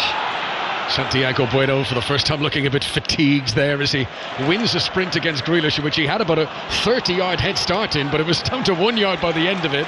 He was running in long grass there, Santiago Bueno. And they'll begin to start urging that full-time whistle to blow soon. There's about 90 seconds left to the regulation 90 minutes. Jack Grealish for Manchester City, 1-1 at Molineux. City renowned for late winners. Here's Bernardo Silva, side netting from a tight angle. Lamina lunging in front of him.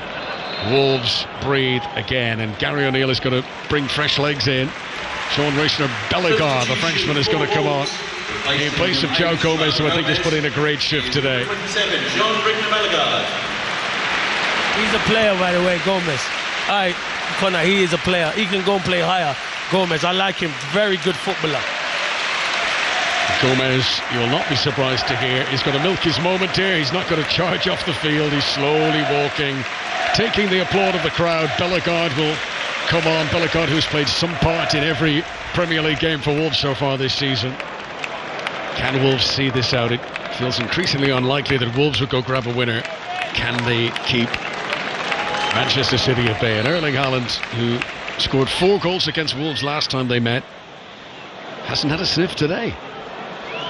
Jose Sa prepares to take the goal kick. They are squeezing every minute they can waste out of this Wolves. Jose Sa, long clearance up over the halfway line. Stones wins the header. Totti Gomez, who was booked early in the game but has done well to hold his discipline ever since. Fourth official holds up the board. 5 minutes to go for Manchester City to try and grab a winner here. 5 minutes for Wolves to try and hold on. Throw in for Totti Gomez, left-hand side for Wolves. Tries to send it as long as he can into Wolves onto City territory. Did pick out Forbes there, but Forbes can't pick out a teammate. Lamina forceful in the midfield, commits a foul on Grealish. City get the free kick. Very close to the halfway line. Manchester City, who have got Sparta Prague on Wednesday in the Champions League. They've got Southampton at home in the Premier League next Saturday. And then after that, City have got a run of 4 away games in a row across all competitions. Guardiola scored a brilliant goal today. City need another one. Infield to Ruben Diaz.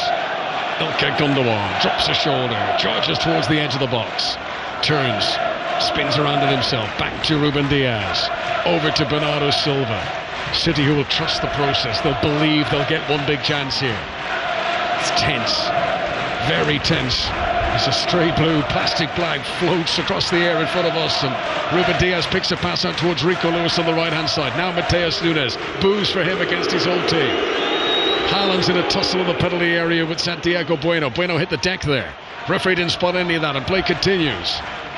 Guardiola, Ruben Diaz. Wolves trying to keep the concentration amid this flurry of Manchester City passing. Grealish gets it on the left-hand side. Nelson Semedo, who's judged most things very well today, doesn't lunge in again. Holds up Grealish. The pass to the D. Ruben Diaz turns back at himself, no room to shoot, gives it back to Grealish again. Now Ruben Diaz, chance to cut it back. Lamina, not for the first time today, tracks the runner, slides in to put it out for a corner, and we've already played 2 of the 5 minutes being added on here. 1-1 at Molineux. Yeah, good defending from Lamina. They're patient, Man City, they are patient, and it must be hard for Wolves, but Wolves have switched on ever so well. Corner taken short, Bernardo Silva back to Jack Grealish towards the far post, and easily saved in the end by Jose Sa. He falls onto the ball, he cradles it to his chest. Wolves on the verge of a very important point here, only their second in the Premier League this season. Jose Sa takes his time. Pep Guardiola gives dirty looks towards the 4th official, saying how long has he got to hold it for? It's hammered long into the City half. Gundogan wins the header. 1-1 in this game that City were expected to win comfortably, and here comes Gonzalo Guedes for Wolves, attacking the penalty area. Mateus Nunes does very well to win the ball on the edge of the D. They're all appealing for a free kick, but I think it was a fair tackle. He got the ball. Foden sends one over the top. Haaland controls in the box. Can he be the superstar for City today? Pulls it back to Mateus Nunes, who made the tackle down the other end. He shoots, but it's over the top. Just lost his footing as he connected with the shot. Mateus Nunes, it was deflected off a defender. It's going to be a corner. Nearly chances at both ends there. He nearly had his say. He made a great tackle here, and he got up quickly, and he was like, I'm going to silence these Wolves fans, but great recovery and great defending. City corner. 3.5 minutes played, of the 5 being added on. Foden shoots on the edge of the area, deflects out for a corner again. Wow, you just feel like they just need the whistle now, because it is coming slowly but surely. You can see it, but they're defending well, they're throwing their bodies on the line. Grealish carefully places the ball for the corner kick. Similar scenes this to the game against Arsenal, but City did get a late goal. This time played in, and Bellegarde puts it out for another corner. I've lost count of how many corners City have had today. 94 minutes on the clock, so City have 60 seconds to go. Grealish plays it in, high, swirling towards the back post. It nearly curled for Haaland, but put out for it. Yet another corner, and Bernardo Silva and Foden both sprint out to take it. I think this is the last one. It's got to be, isn't it? Time's up, isn't it? No, there's still about 40 seconds to go. Lean over till it's over. Manchester City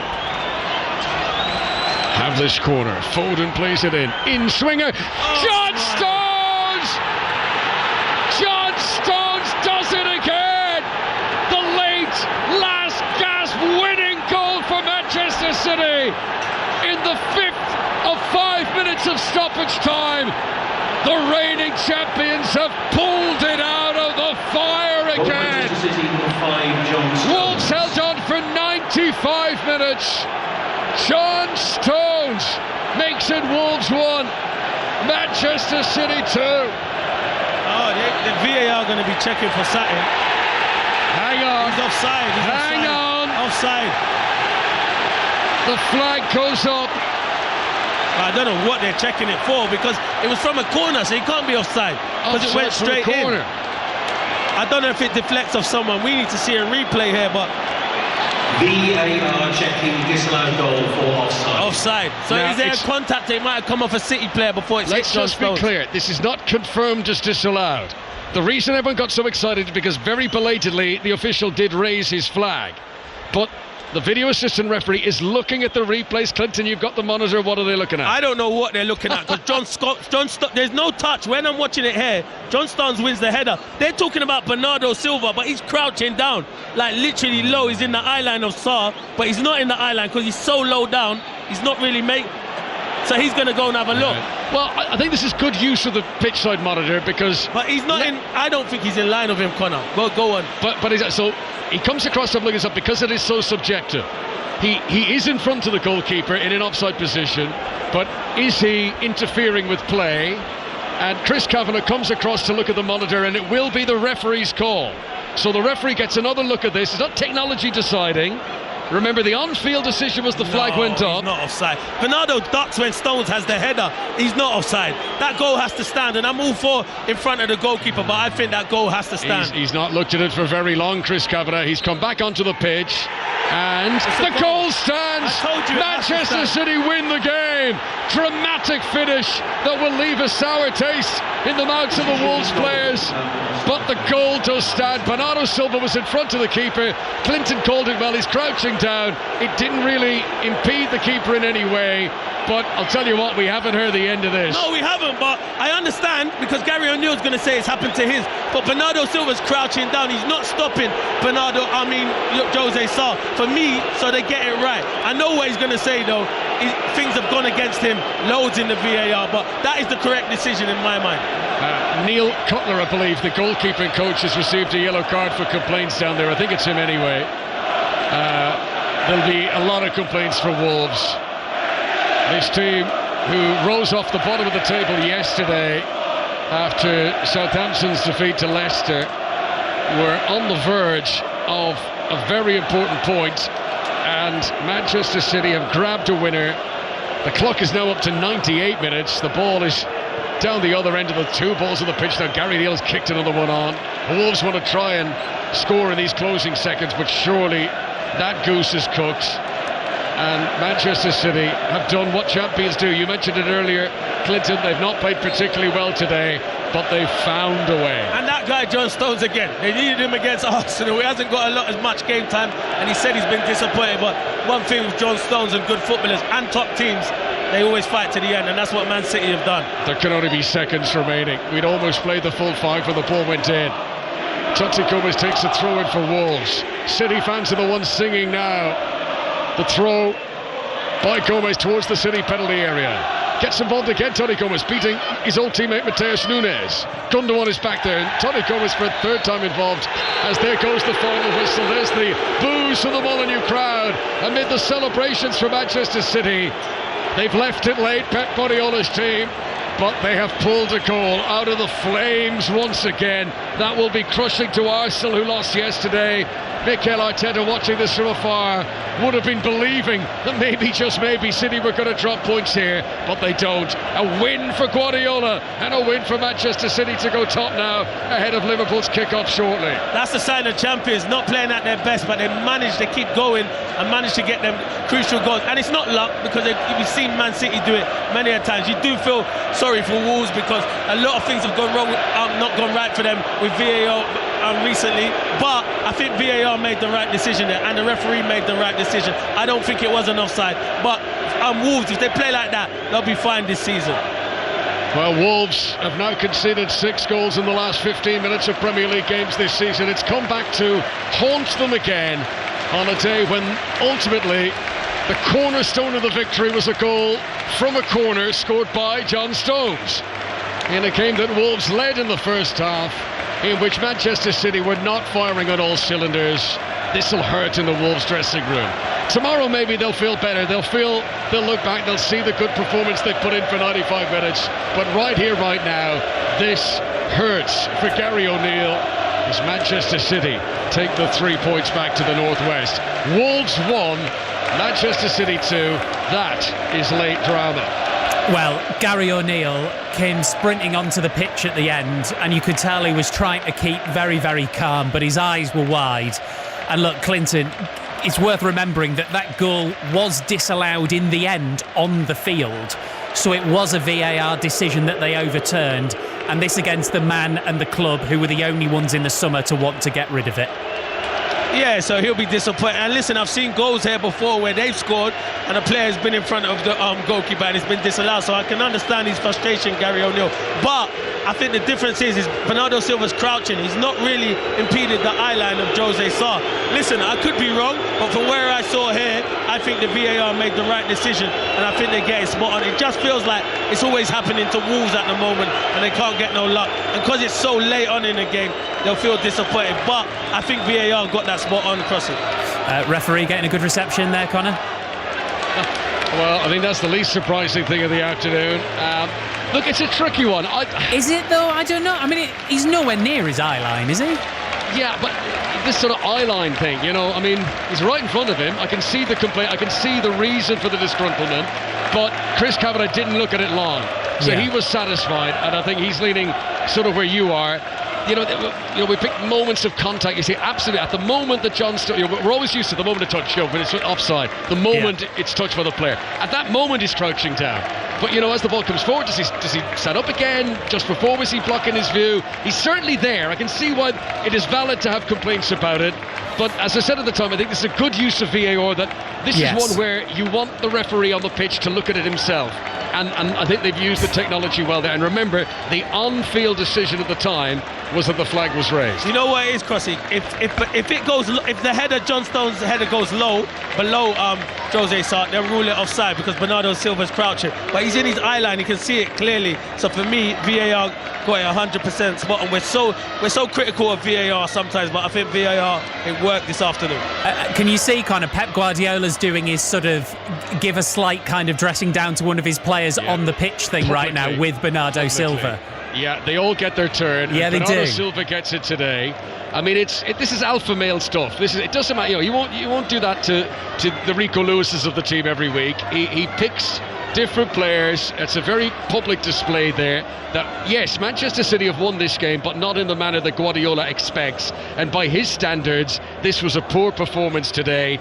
Manchester City win, but this is why he's such a serial winner. He demands better than what he saw there. Crossy, he can do what he wants, and I like it when he does it because that is Guardiola, and that's what he does. He plays up to it. He's not having a go at Bernardo Silva. He's just explaining situations that happened on the pitch. But what he's doing he knows everyone's watching him, and he loves it, and that's why he does it on the pitch instead of in the changing room. So that's why he's the best in the world. So he can do what he wants as long as his team keep performing like that. It's just funny, Clinton, because he always seems to do the same thing. So he's talking to Bernardo Silva, and the first thing that happens is they both sort of do the crouching down gesture. So it's kind of like, as if they tried to disallow that, and they're both laughing. But then 2 seconds later, Guardiola's saying something, and Bernardo Silva's face falls. You're like, right, and it works. It works for him, so definitely. But yeah, big result for Man City after Arsenal's defeat yesterday. John Stones' late goals from corners, Clinton, as well. It was Arsenal, and now it's Wolves. Yeah, listen, good players can play anyway. John Stones, I'm so surprised he's not a regular, but to be fair, Kanji and Diaz have been outstanding, but